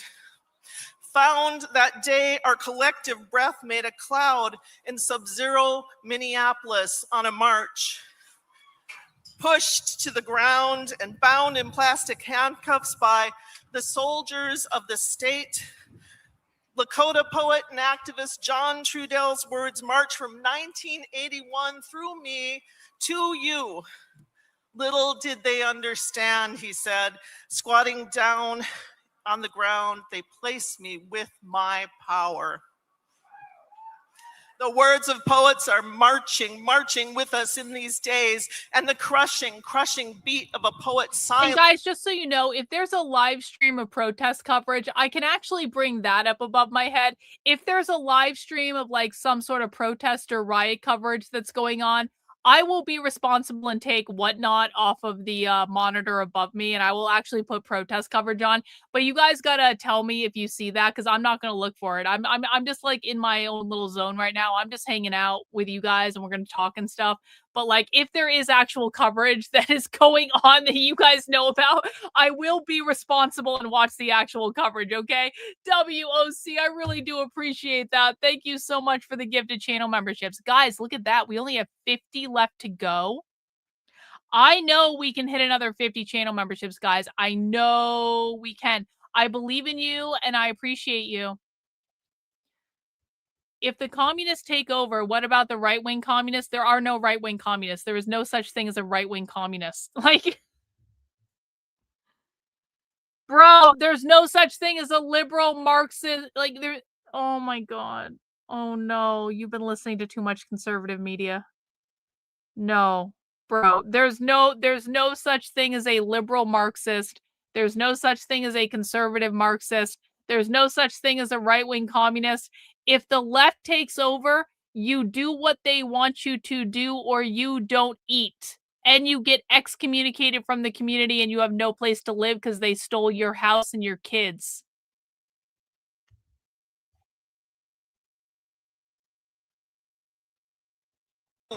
Too. When a young person asks me, what do we do? I tell them, hold steady. Steady, my beloveds. Touch the ground. That's not real. You come from, or guys, Hawes is bullshit with the American Communist Party. That's not real. There's not a single like organization on the left, on the actual activist left, that takes them seriously. There's no such thing as a right-wing communist. There's no such thing as a MAGA communist. Haas made that bullshit up. Stop listening to fucking debate bros on the internet. They're usually fuck off retarded, as Haas definitely is. So no, that's not a real thing. That's a LARP. To ground our power in Earth's love of us.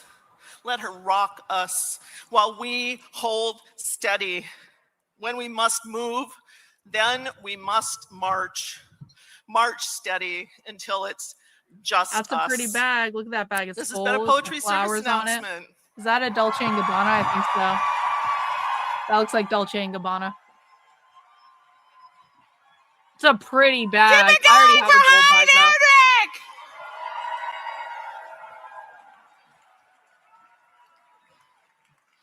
You know, one thing that doesn't get mentioned enough when we talk about Minnesota and our resilience and what we do is the fact that not only do we think of everything, the second we hear that there's something in a place that needs to get filled or a space that needs help, we don't say, that's not the thing I want to do. We just show up in the right clothes and we do it. And I just want, since there's cameras here and the nation is watching the stream, I want people to know that if you want to act like Minnesota, or we've heard 7 to 8 million. So yeah, a lot of people. you think Minnesota's a model, what can I do? Well, you can check your ego about what you want to do and listen to the leadership. And when they tell you what they need done, you do that. Check your ego and conform to the collective. And you pay enough attention to the amazing organizers who've been on the ground, who actually have the information, who've already done the work, instead of starting your own. Oftentimes when you're like, who's doing it? It's like someone, you just need to learn who, and then you need to be the pack mule in the fight that they have been doing and organizing, because let me tell you what we need is pack mules, because there's brilliant minds and brilliant leaders in this community who oftentimes are putting up the folding chairs when they should be literally strategizing, because that's their strong suit. So be the folding chairs people, be the I'll bring donuts people, for the brilliant minds who are actually making this train run. Listen. My husband got a new car a couple years ago when he blew his engine on his Subaru after 8 fucking years. I was the one that was supposed to be getting the new car. And then all of a sudden I couldn't get a new car because Victor had to get a new car because he blew the engine on his fucking Subaru after 8 fucking years of ownership. And I was really pissed off about that. And it was going to cost $15,000 to replace. And I was like, we are not paying $15,000 for a fucking engine for the Subaru. That's not going to fucking happen. And so he got to get a new car. I did not. He got a Subaru. Of course he got a Subaru. What does my husband drive? He drives a fucking Subaru. And so like he got to get a new car.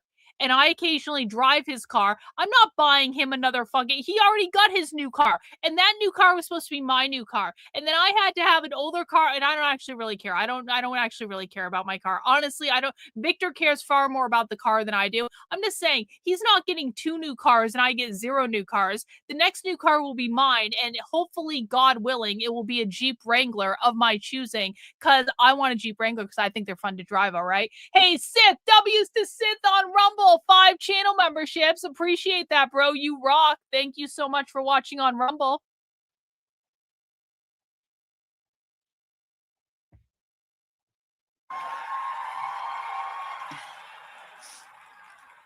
And on that note, I'm going to bring up some really brilliant minds who helped organize this entire day across the country and the world.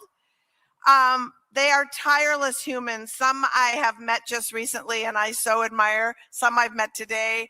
Some whose work I've admired from afar. But you're so lucky to have them here today to speak to you about what you've done and, more importantly, where we need to go and what we need to do. So remember what I said just 2 seconds ago about when they tell you, do that.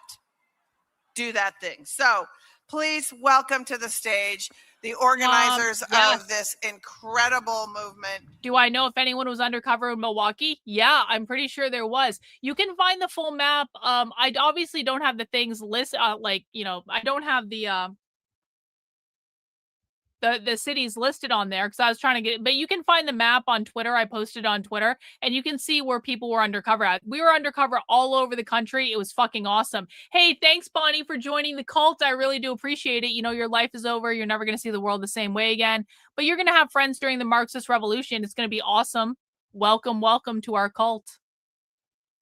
Oh my gosh, wind. Sorry. Co-executive directors of Indivisible, Leah Greenberg and Ezra Levin. Hi, Leah. The 5051 National Coordinator, Sarah Parker. Executive Director of Move On, Katie Bethel. And President of Public Citizen, Rob Weissman. Bring them up, everybody!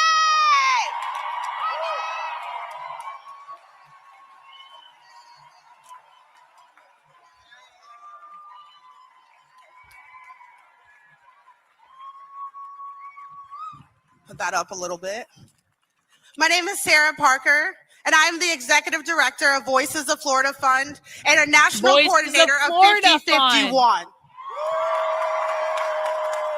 Voices of Florida Fund. You don't say. This is an organizer that lives in Florida?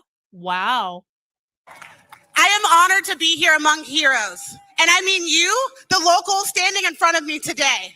I want to use this moment to honor you, every single one of you who took part in the resistance in any small way.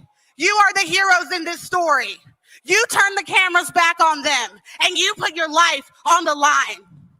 Across the country, people are building power. People are building community. And every time this administration swings. All right.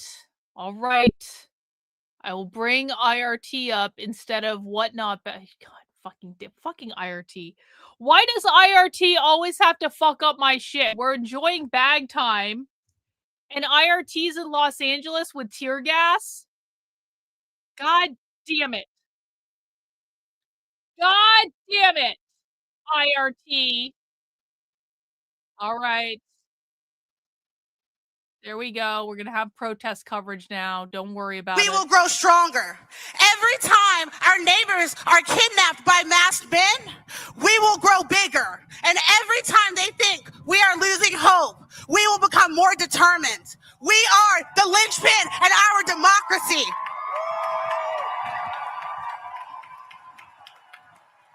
No Kings is calling for people just like you across the country to continue to build local power in those networks, to protect your neighbors and stand up and fight back. If there's anything I've learned living in Florida, you can't cede a damn inch to this authoritarian administration and to a man who has an ego of a king and the temperament of a child. We will not give in. We will not give up.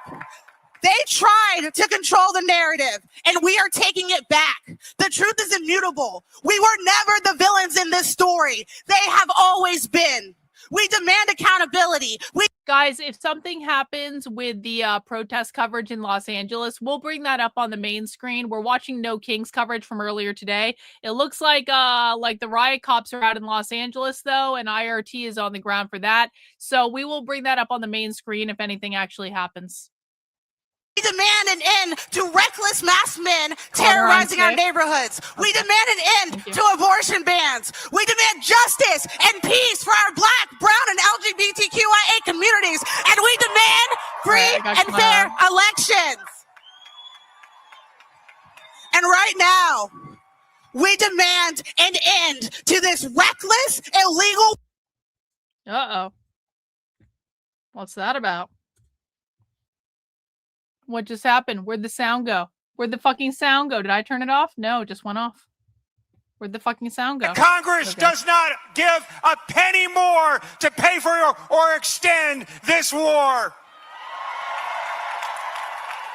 We have to persist to make sure we have free and fair elections, that everyone can vote, and that all the votes are counted. And we have to persist to win our yes agenda. Yes to health care for all. Yes to tax the rich. Yes to the clean energy revolution. Yes to overturn Citizens United. Yes for a living wage. Yes to make sure every person has the right to organize into a union. Yes to make sure there is equality for every human being living in the United States, whatever their status, whatever language they speak, whatever their gender. Now say this with me, my friends. Say this with me.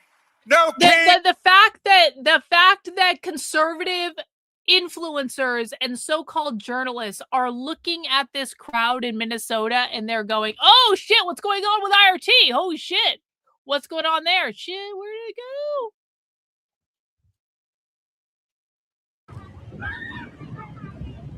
Yo, there they go." Got Connor up above my head.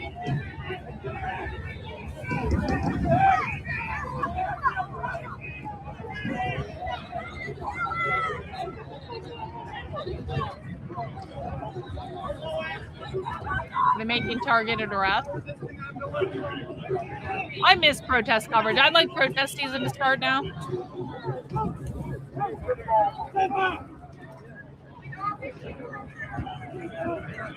I think protest season is really going to start in May or at the end of April, but definitely in May, like May 1st. That's what I think is actually going to happen. Yo, get him! Get him!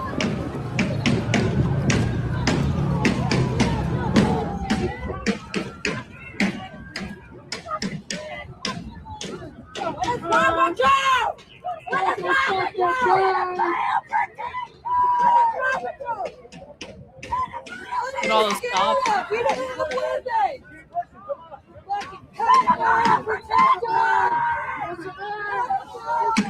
We have people on the ground in LA too. Multiple people.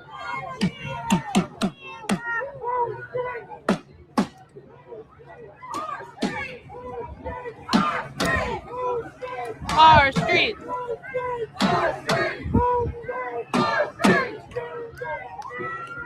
Migra la migra.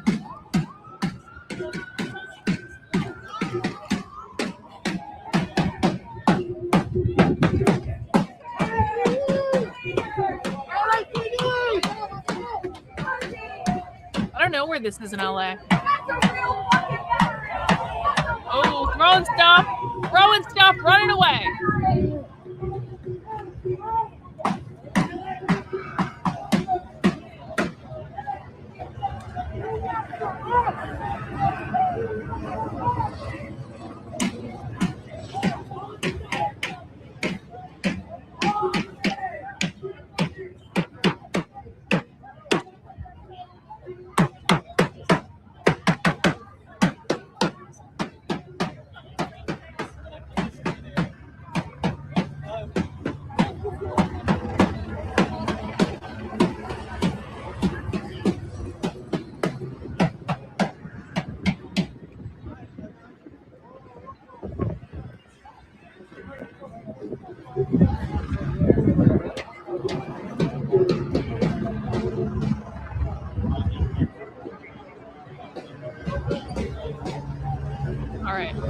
Targeted arrest. I'm gonna go back to the no king stuff. I want to see what was said. We'll no ice, no war. I promise. Democracy is what we're fighting for. No kings, no ice, no war. Justice is what we're fighting for. No kings, no ice, no war. Healthcare and human rights. Can you imagine? Can you like?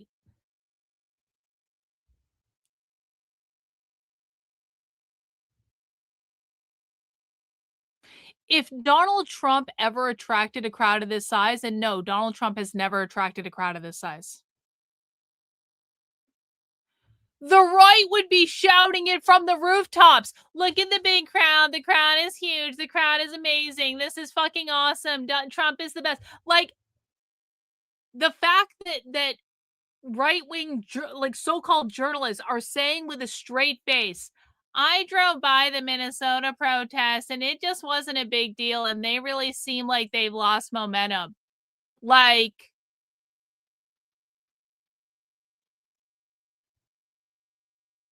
if the right ever did something like this, we would never hear the end of it, even if they only did it once.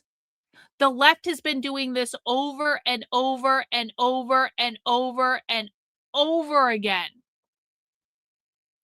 And the right is like, that's no big deal. But if the right just did something like this one time, we would literally never in our lives hear the end of it.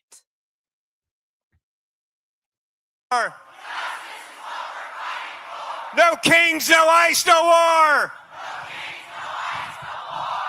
Healthcare and human rights and dignity and freedom and love and peace is what we're fighting for. No kings, no ice, no war.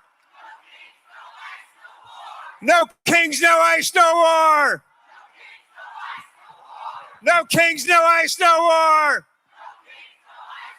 Thank you. You're beautiful.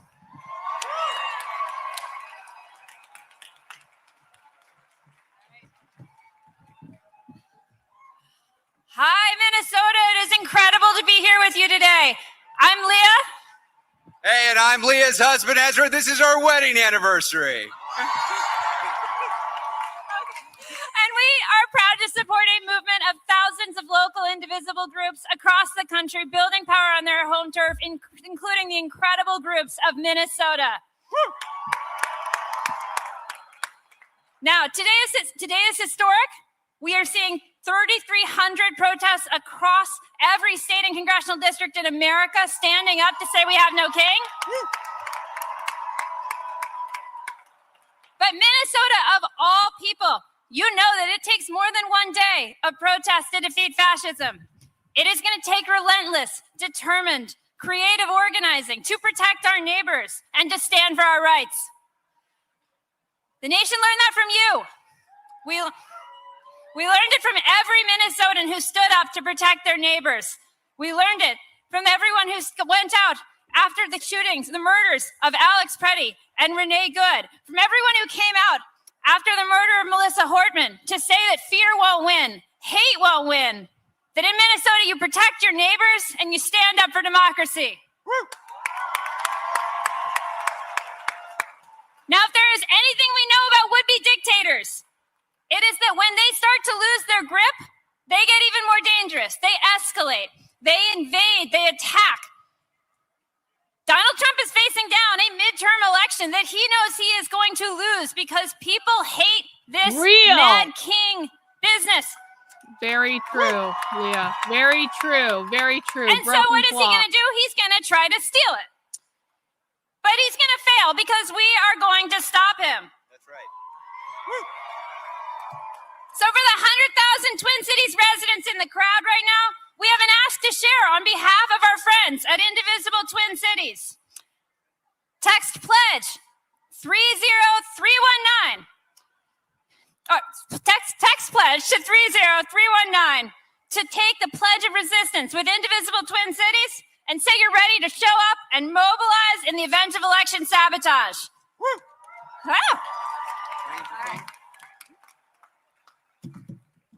Sorry, folks, I'm back. This is the largest protest in Minnesota history. Good job, everybody. Now, the largest protest in Minnesota history, and the conservative journalist in Minnesota drives by it and says, "This is no big deal." I mean, just like,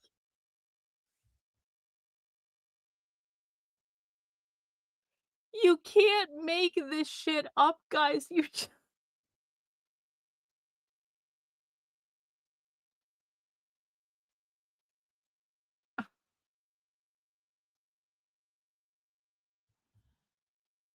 Oh, yes. There was a fuck ton of teachers in Boston, too. They had a whole teachers union table. I signed up. I'm going to get a free t-shirt. Allegedly.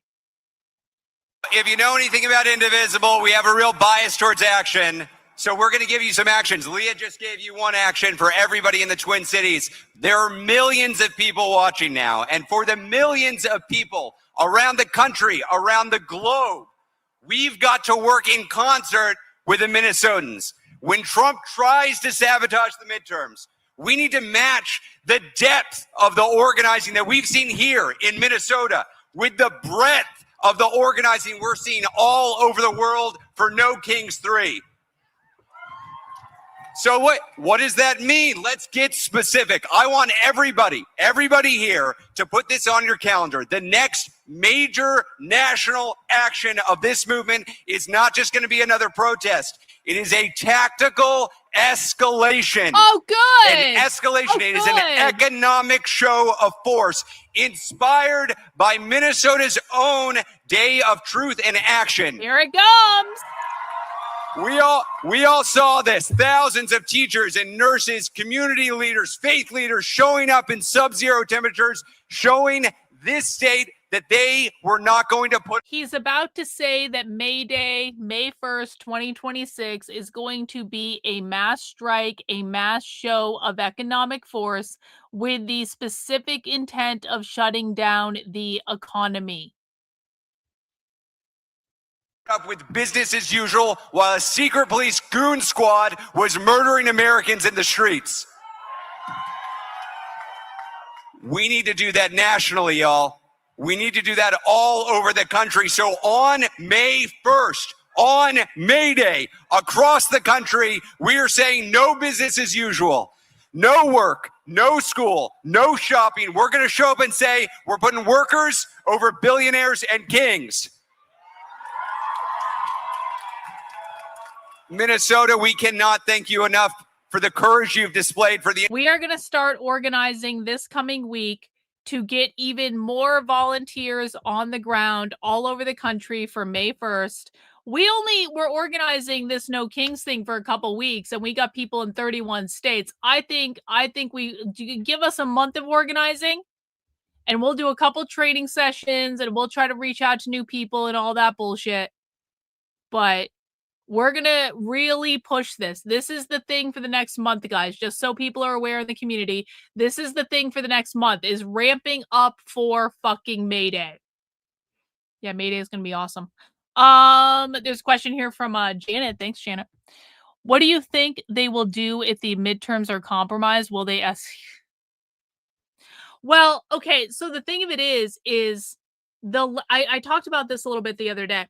The left in their social media are spinning themselves up to believe that Trump is going to try to steal the midterms. So they're already trying to convince each other that this is inevitable and that Trump's going to use ICE to steal the midterms or prevent the midterms from happening or something like that. So they're already like basically spinning themselves up into a frenzy about this. And this is several months out from the actual midterms. And so if Trump, if the left thinks I think the left is going to explode on the midterms if they don't have a massive victory, but I also think they're going to have a massive victory. So I don't know.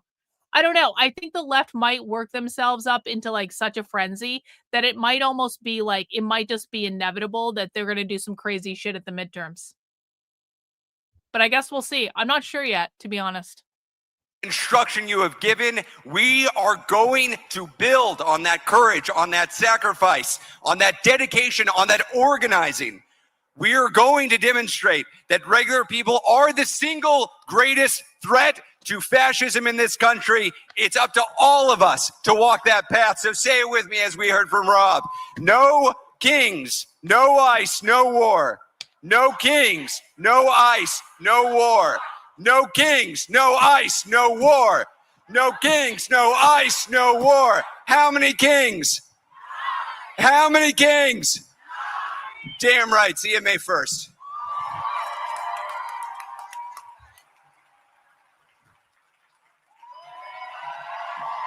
Keep it going!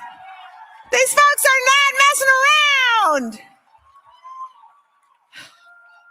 All right. We're going to do a redo because I was out of order and now I'm back in order. It's hard. This is hard, y'all. You know. Bro, okay.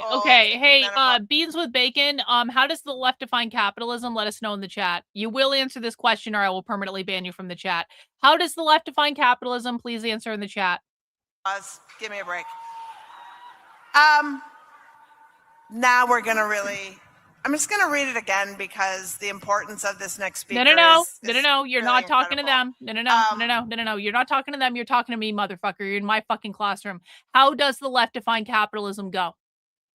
You know everything about the left? You think you know everything? How does the left define capitalism? Answer now. You have 30 seconds or I'm permanently banning you from the chat. No.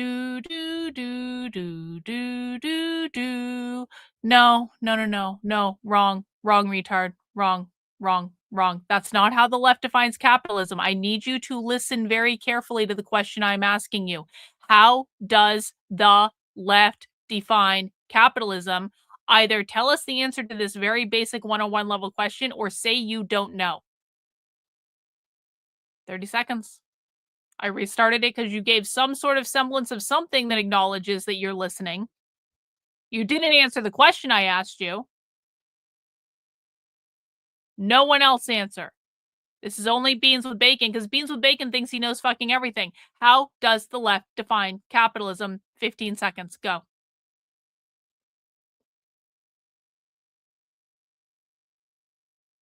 10, 9, 8, 7, 6. No. Sorry, bro. Sorry. Too stupid to be here. Go away. Bye. A healer, a singer, member of the Ojibwe Nation, here to perform a healing song that she wrote in the Ojibwe language 10 years ago. And no it more is so fucking special singing a because song. this is the first time. I want speeches. I do not want songs. One who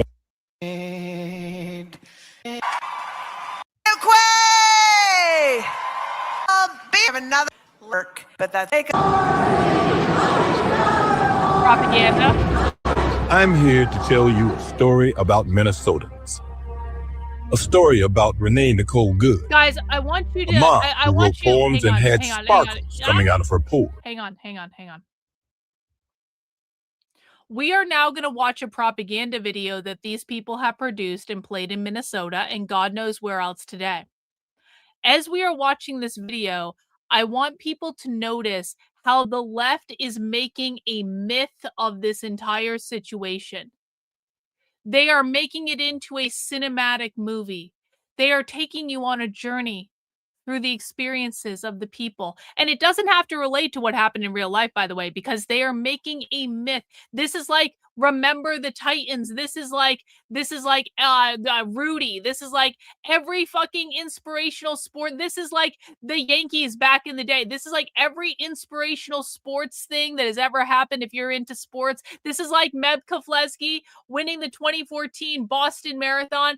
This is mythic proportion. It is going to get blown up into something that could be made into a Disney movie someday. This is what the left does. And this is why they capture hearts and minds and culture. Conservatives do not do this. The left does. Now watch the video. Take a look at yourselves and see how amazing it really is.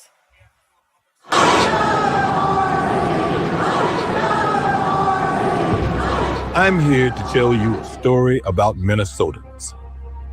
A story about Renee Nicole Good, a mom who wrote poems and had sparkles coming out of her pores. She had whistles. They had guns. A story about Alex Pretty, an ICU nurse who cared for American veterans. Someone who wanted to make a difference in the world and spent his last moments protecting a woman targeted by ICE.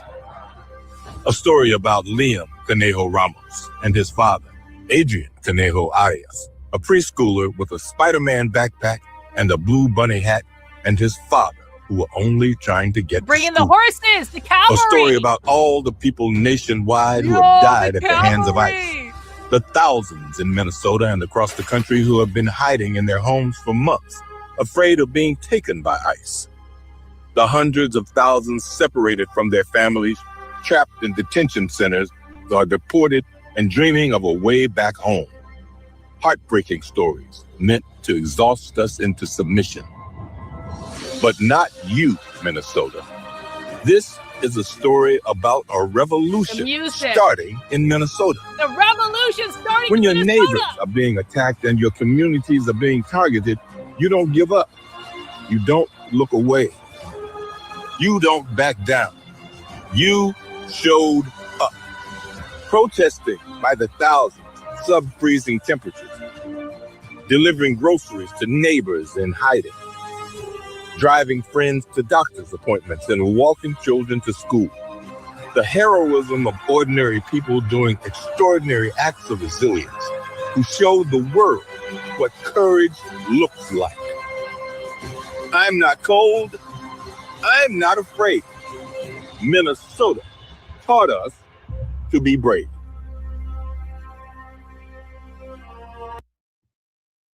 Do you guys see that? Do you guys see that? I see people in the chat going, excuse me, didn't she hit that? It doesn't fucking matter if she hit him with her car. It doesn't fucking matter. This is what the right doesn't understand. The right thinks that they can just debunk something and that changes everything. It changes nothing. Debunking these people literally changes nothing. And that video was fucking cheesy as hell. It was super fucking cheesy. It was very like student film. But it had dramatic music and it made myth of the whole situation and it made people feel like they were part of the bigger fight. It gave people something aspirational. It made the people in Minnesota feel really good because they're being celebrated as heroes and martyrs and just like the leaders of this movement. This is why they win.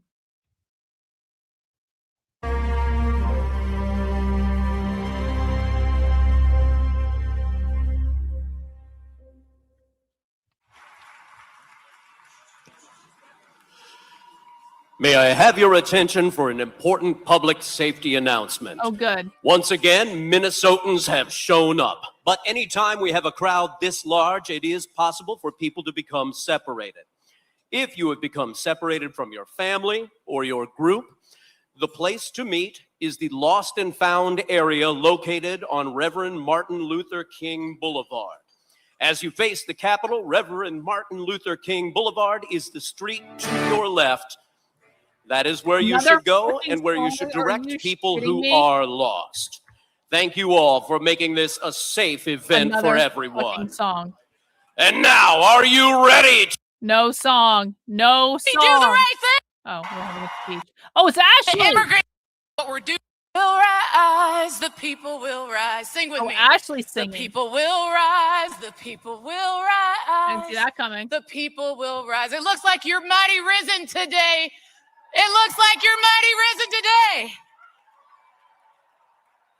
My name is Ashley Woodard Henderson, and I'm going to be your friendly MC today for this No Kings 3 flagship rally. How you doing? Hi, Ashley.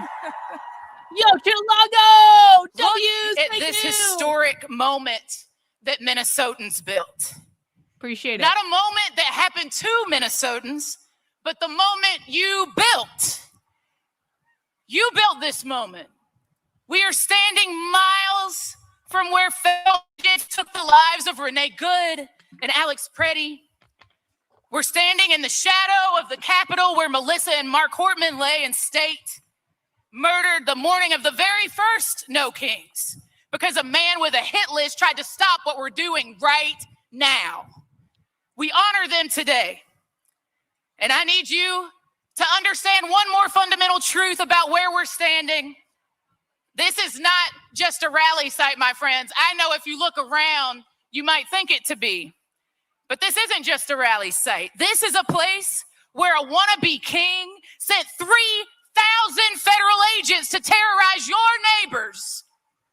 God damn, look at that crowd. Look at that crowd. Look Stephen Miller drew up the blueprint. Y'all heard of that little thing, Operation Metro Surge? They thought it could break Minnesota.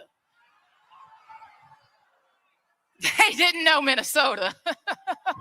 They didn't know Minnesota. They didn't know the immigrant families and labor unions, faith leaders and soccer moms, retirees and young people would lock arms and say, not our neighbors.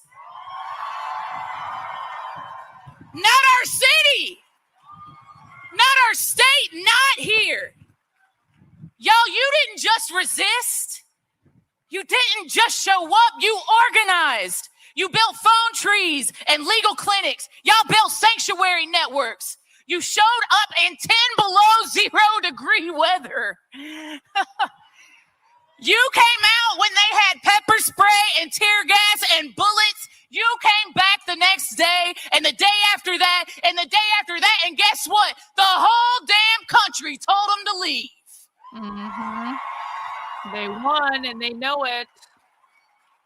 And guess what, y'all? Kristi Noem and Greg Bovino, peace, they gone, right? Yeah, because Trump is a massive The Twin pussy. Cities, the land of 10,000 legs. Guess what? Y'all still here? Look around. We out here. That's not just a one-day protest, my friends. That's building power. You all are showing us why we ought to be here. Because Minnesotans proved to our entire country something that we all need to take seriously and learn. We do not wait for permission to protect each other. We do not beg a wannabe king to do the right thing. We organize. We refuse to comply or cooperate with evil forces in high places. When they demand our complicity and quiet disobedience, we do the right thing. We build people power together. And it wasn't just here.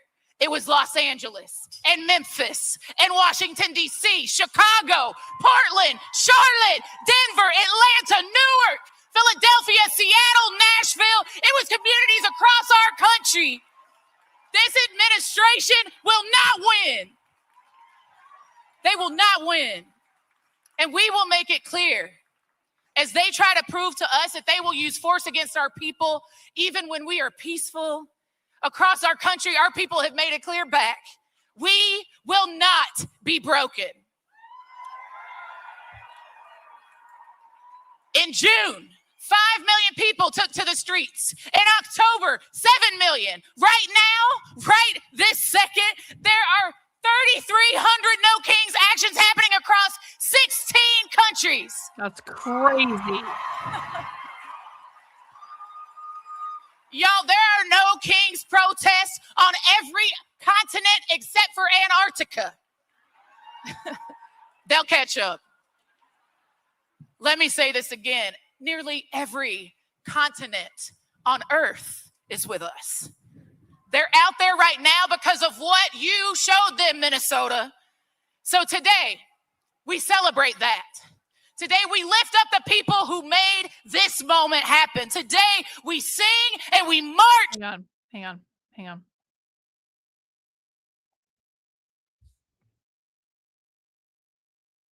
I don't know the answer to this. If anyone knows. I mean, I have no idea. And we stand together on this beautiful day at this Capitol, and we let them hear us. Do you want to be heard today? Isn't that funny? It's almost like on my channel, we watch the leftist activists before they speak at the protests. We watch their organizing calls because we know everyone who is active in influencing the left. Or pretty much, not everyone, but maybe pretty much, like all the major ones. Isn't it funny that the only reason that most people here even know who Ashley is, and now she's speaking in front of a massive crowd, is because we've been watching Ashley on these organizing calls for like a year and a half? Has anyone else introduced you to Ashley? No. Is Ashley influential? Yeah, kind of seems like it. Is Ashley driving activism on the left? Oh, I would say Ashley's pretty fucking effective at what she's doing. And no one on the right even knows Ashley exists. But you guys know she exists because I showed her to you. If you want to thank me by sending in some channel memberships and helping us hit this channel membership goal, that would be rad. But if you just want to show appreciation, mount the like button, that's fine too. Now, y'all know me because y'all been on the mass calls. I have to keep it honest with you. And you know I'm going to keep it real with you today and tomorrow. Today is not the finish line, my friends. How many of y'all, it's your first No Kings? Holler at me if it's your first No Kings. I see you. Welcome. Today is not the end of our work. Today is the beginning. Today is the proof of concept. What you built here in Minnesota. It's Mr. Doctor. And with the W5 channel memberships, thanks, it's Mr. Doctor. We got Grandma Nate and with a W with a channel membership. Thanks so much, Grandma Nate. I appreciate that. Every single community in this country needs help to build. And they're going to need your help. Y'all, today, we're going to have a beautiful day, right? We are going to be powerful together today, right? Yup. We are going to be disciplined in our nonviolence today, right? Yup. We're going to build power together. Let's honor the people that we have lost. Let's celebrate the people who are still fighting, like each and every one of you. And let's get ready, because what comes next is going to require every single one of us. Y'all, I want to hear you say it. No ICE, no war, no billionaires, no kings. I think you can, if I don't believe you, they're not. No war, no ICE, no billionaires, no kings. Are you ready? Are you ready? Let's go.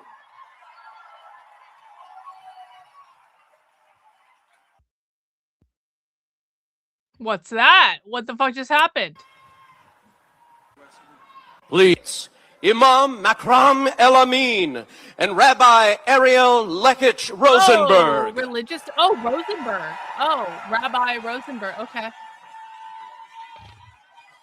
Bagels in the chat, please. Bagels. Let's see what the clergy are saying. Hami Takiapi. Hello, my relatives. Hey, thank you, Cheek Butt.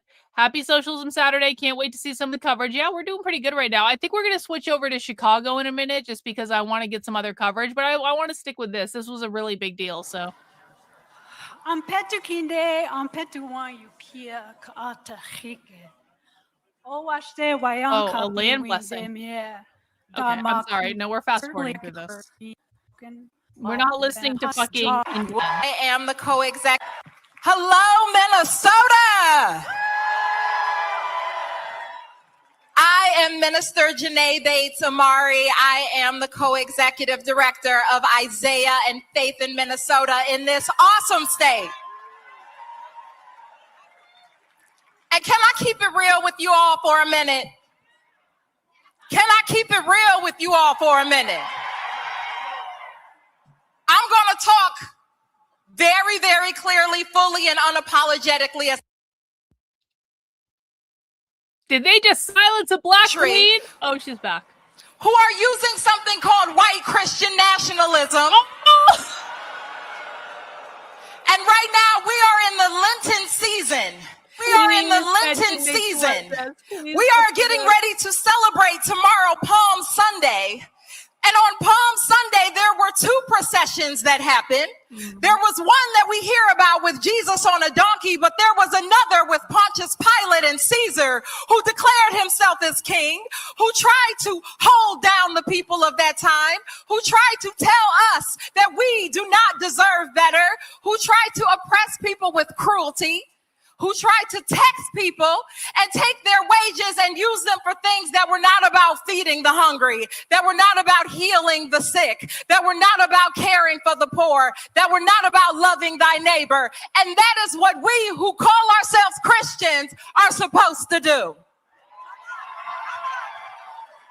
Yeah, common story, common story, common story.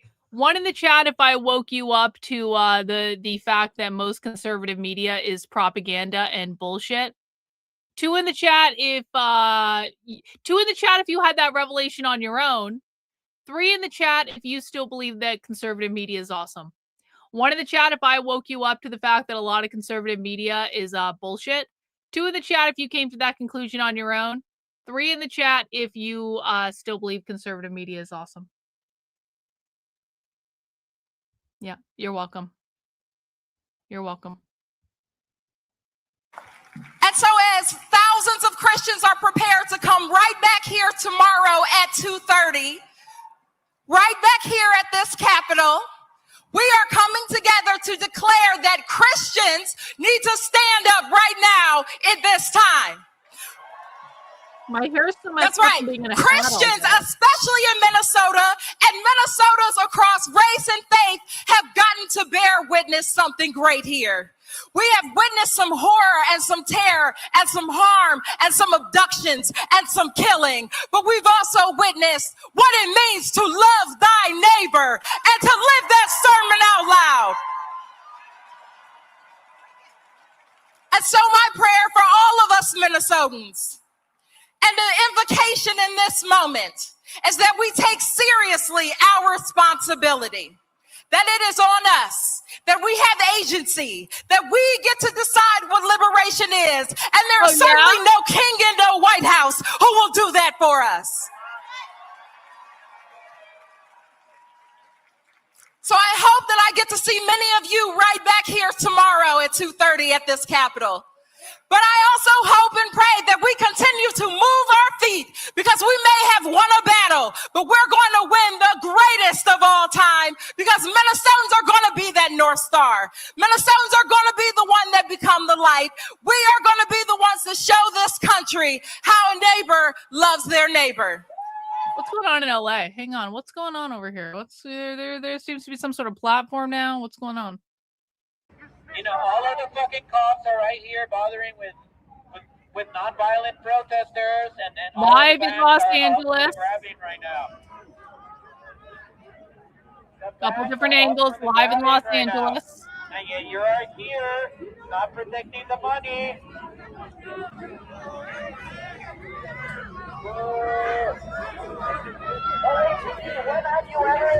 They're fighting with the cops. They're fighting. Okay, he's on the side of these bleachers. They're fighting with the cops. Yeah, that's what I fucking thought.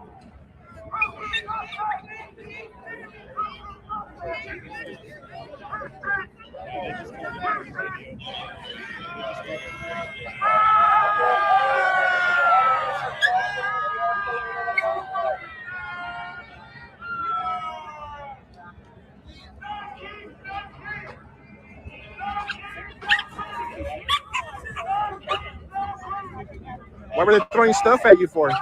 Because I reported somebody. His name is Julio Gates.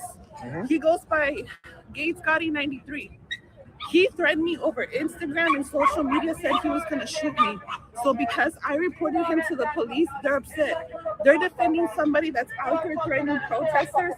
And the reason why he threatened me is because somebody brought a gun to a protest. Was that today? No, this was back in February. And I talked about it on social media, saying that there's people that are not protesting. They're actually out here.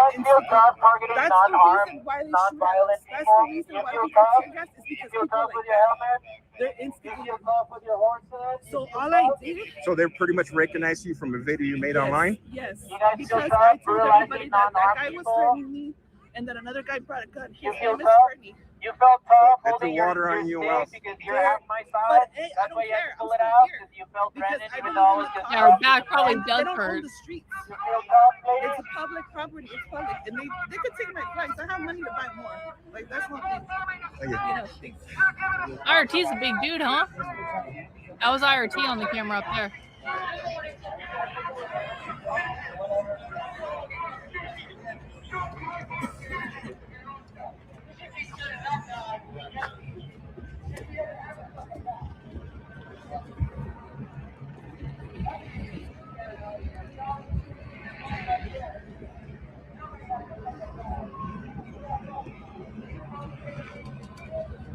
Got the graffiti over there.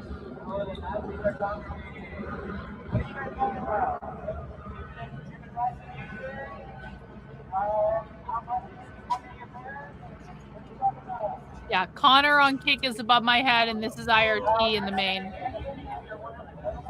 This is live in Los Angeles right now.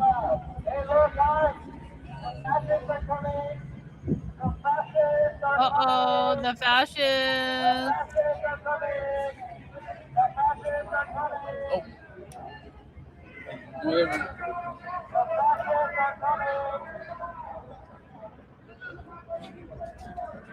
Oh. Oh, shit, I'm tired.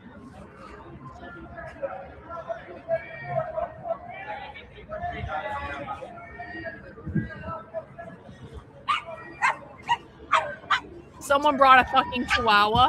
Seriously? Don't bring a chihuahua to a protest. Come on.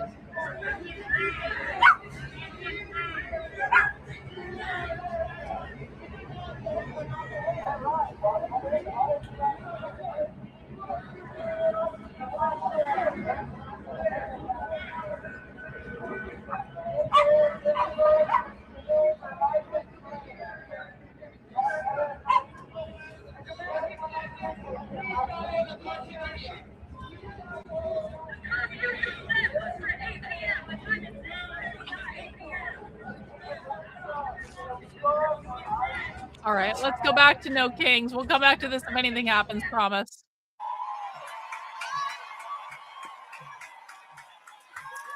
We'll leave Connor up above my head. Greetings of peace.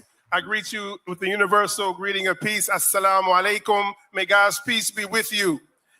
I am Imam Makram El Amin, and I stand before you today as a Muslim. Are you fucking shitting me? Hey, Goro! W's for Rumble. Goro on Rumble with the 5 channel memberships. Thank you, Goro. I very much appreciate it, sir. But, can we just... Can we just...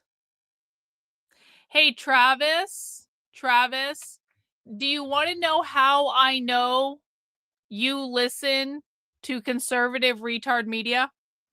Travis. Does that look like a big fucking crowd, bro? Do you know how I know you listen to conservative retard media, Travis?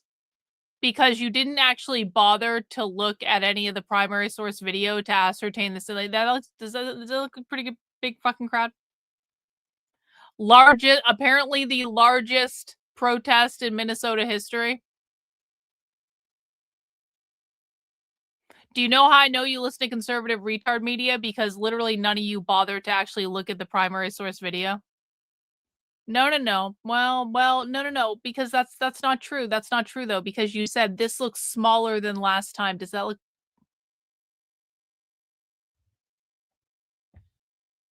The universal greeting of peace. Assalamu alaikum. May God's peace be with you. I am Imam Makram El Amin, and I stand before you today as a Muslim. I stand before you as an imam, as an African-American man whose very existence is rooted in the struggle for dignity, justice, and freedom. Oh God, the creator of all, Lord of humanity, I'll be right back. You created us from a single soul and made us nations and tribes that we may come to know each other. We ask you this day to bless this gathering, not just for our presence, but for our purpose, not just for our voices, but for our courage. We stand together in this moment where power seeks to concentrate itself in the hands of a few. Where fear is used to divide neighbor from neighbor, where the language of domination is dressed up as order. But we know better. We have seen this before. We carry the memory of oppression in our very bones. And we also carry the legacy of resistance in our spirits. Oh God, strengthen us to speak truth to power, not with hatred, but with clarity, not with violence, but with unwavering convictions. Let us not be intimidated by the machinery of authoritarianism, nor seduced by the comfort of silence. May us all people stand together for justice, even when it's inconvenient. Make us people who protect the vulnerable, even when it costs us something. Make us people who refuse to bow to any king except for you. And while we stand firm, oh God, strengthen our hearts towards one another. In this interfaith gathering,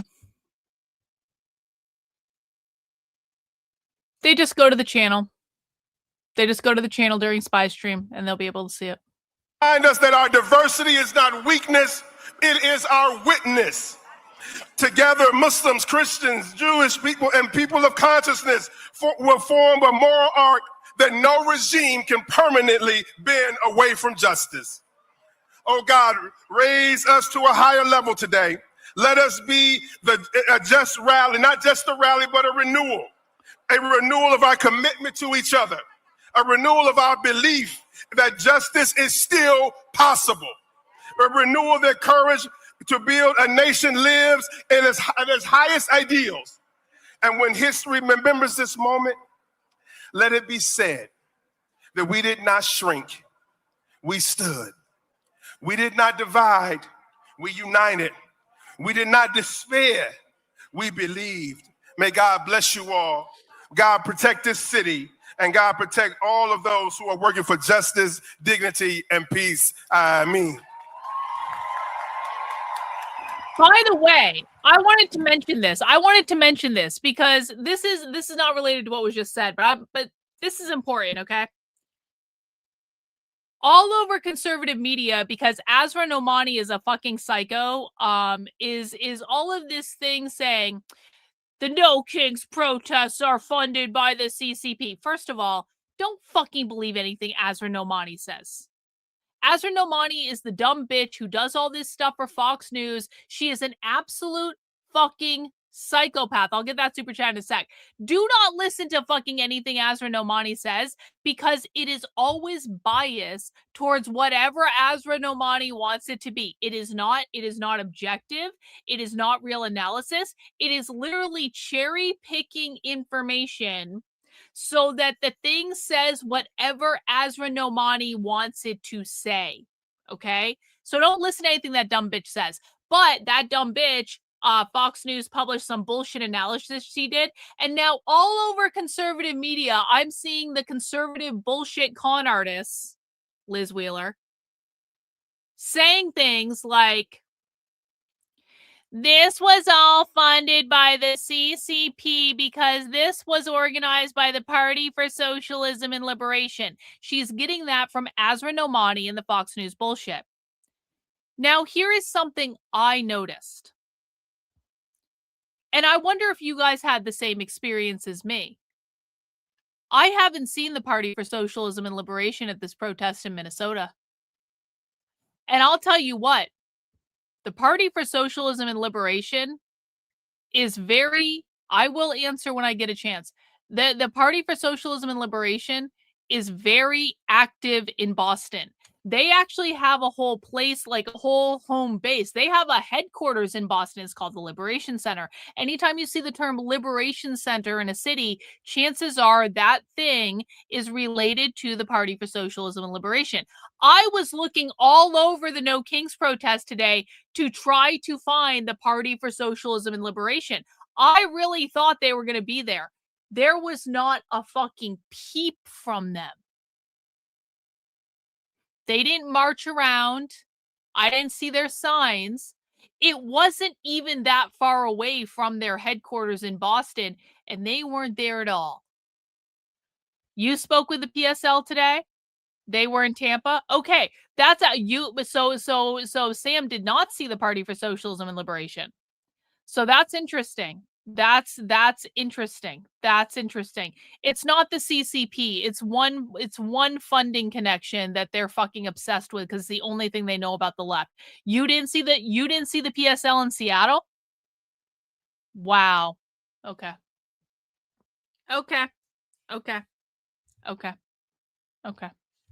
PSL was present, just not that many of them. Don't be fucking retarded. We are not low IQ conservative con artists here. So I guess I'm saying that I have questions about why I didn't see the PSL in Boston today. I wonder if people saw them in New York. New York is kind of their headquarters. It's kind of like their home base. So I wonder if they were at the protest in New York. I'm going to bet that they probably were. But I haven't seen them many places that I've been looking. Now, what is interesting is they are posting on social media. So the Boston PSL is posting on social media about the crowd size in Boston. And I saw that post on the way home and I was like, you guys weren't even there. Where the fuck were you? I was all geared up, ready to talk to the PSL. The PSL didn't even fucking show up. So it's just a weird thing. I'm just putting this out there for people to think about. Like, anyone who says that the PSL was driving these protests is a fucking liar. Like, maybe they were on the ground in some of the areas, maybe they weren't, but like, there is no universe in which this was driven by the PSL. The PSL was not part of the organizing for the No Kings protest. If that's what Azrin Omani is saying, that dumb bitch can fuck right off. The PSL was not part of the organizing. We've been on No Kings organizing calls for months. It was organized by Indivisible and a whole bunch of other progressive organizations. The PSL has never been on an organizing call for it. So, just something to think about. Hey, W Chillago, thank you for the membership. Lex, I'm going to get your super chat now. I apologize, bro. And I promise I will answer the question. I was using the bathroom though, bro. I had to pee real bad. I'm old. Sometimes we have to pee a lot. I drink a lot of water now. Apologize that I missed it, but I will answer it. I've been having dreams of queer communist crap that wakes me up sometimes. Sometimes I can't get back to sleep for a bit to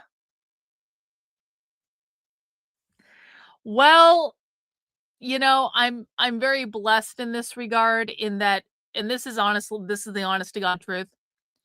Very, very, very, very rarely do I remember my dreams. Very rarely. I mean, we're talking like maybe no more than 10 times in a year. And that might actually be a high estimate. I think I'm actually being pretty generous.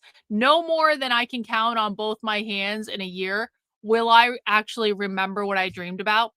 And so I'm sure I have fucking crazy dreams.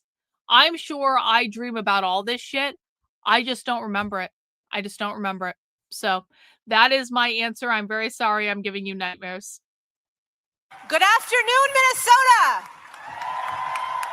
You're beautiful. My name is Rabbi Ariel Lekach Rosenberg. I'm the rabbi of Shir Tikva in South Minneapolis. I am so honored to be here today. Will you They're sing with attacking me? the gate? Okay, I'll look. Will you sing with me? No one is getting left behind this time.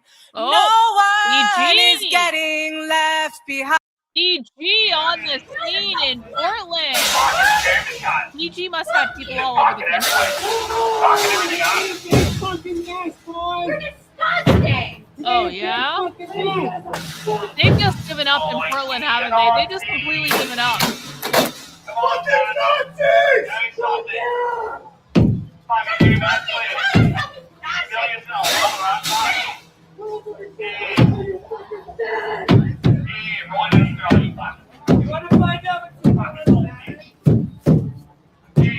Wow. Portland on the main screen, Los Angeles above my head.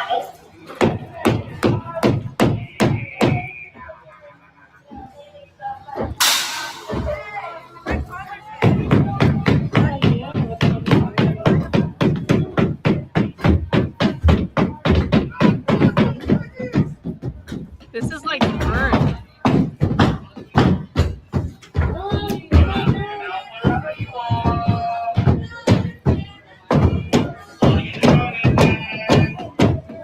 Probably is. Maybe we'll just do protest coverage tonight. Maybe that's something up. Yo!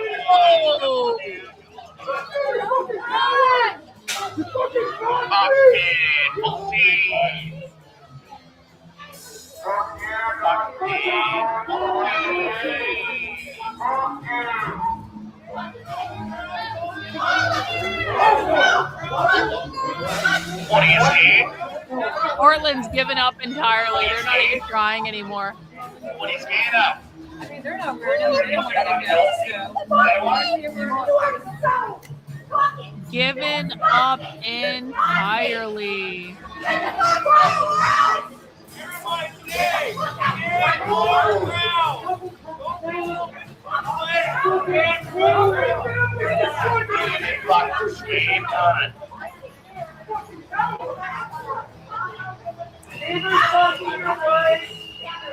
You protect people who fucking rape children! Rape children! Hey guys, can I make you a deal? Can I make you a deal? If we hit our channel membership goal, do you guys want to do live protest coverage? I'll do live protest coverage tonight. I'll do protest. I'll do riot coverage tonight if we hit the channel membership goal. If we don't, I could potentially go to bed at any moment. I could potentially go to sleep at any moment if we don't hit the channel membership goal. But if we hit the channel membership goal, I will stay up and do riot coverage. Oh, LA's propping up. What the fuck is going on? Where the fuck is IRT? What the fuck is going on?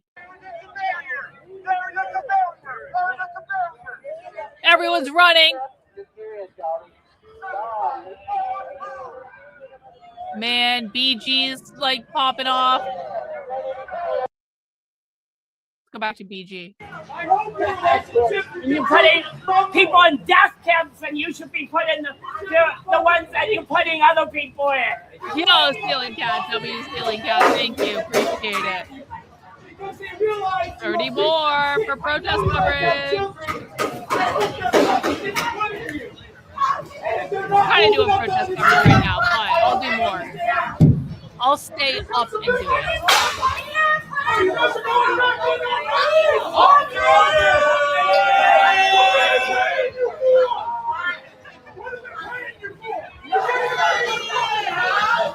The rest of someone in LA. Yo, Malcolm!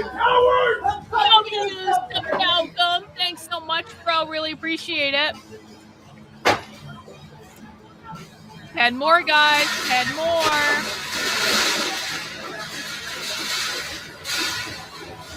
And more.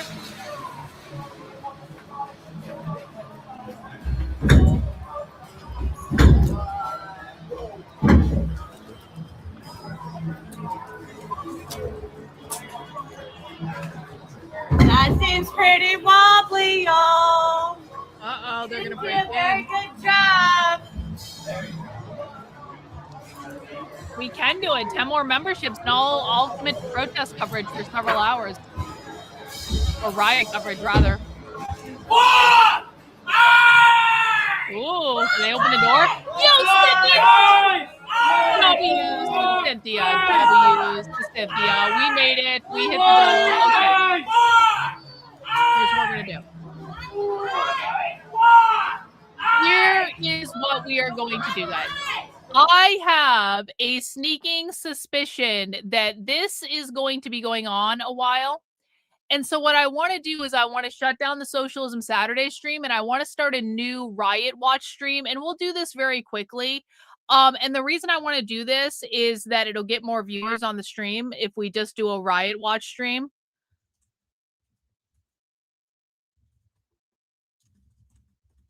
Let's go. Chaos, insanity, destruction. I'm going to set up a stream right now. And basically what we're going to do is we're going to do a real quick switch. And so what we're going to do is we're going to shut down this stream and we're going to go to the other stream just because we'll have more people watching. And this is going to be more fun for everyone. Okay, that's going to be more fun. Only retards think they don't think, dude. You're the one that doesn't think. Very sorry to tell you. So what we're going to do, guys, is we're going to shut down this stream. It's going to take me probably like 2 seconds to set up the new stream. I know there's lots going on right now, but we'll be right back on the other side. I won't even do an intro or anything. We're just going to go live. Okay, we're just going to go live. We're going to end this stream. It's going to, and we're going to go to the other one. Okay, see you guys soon.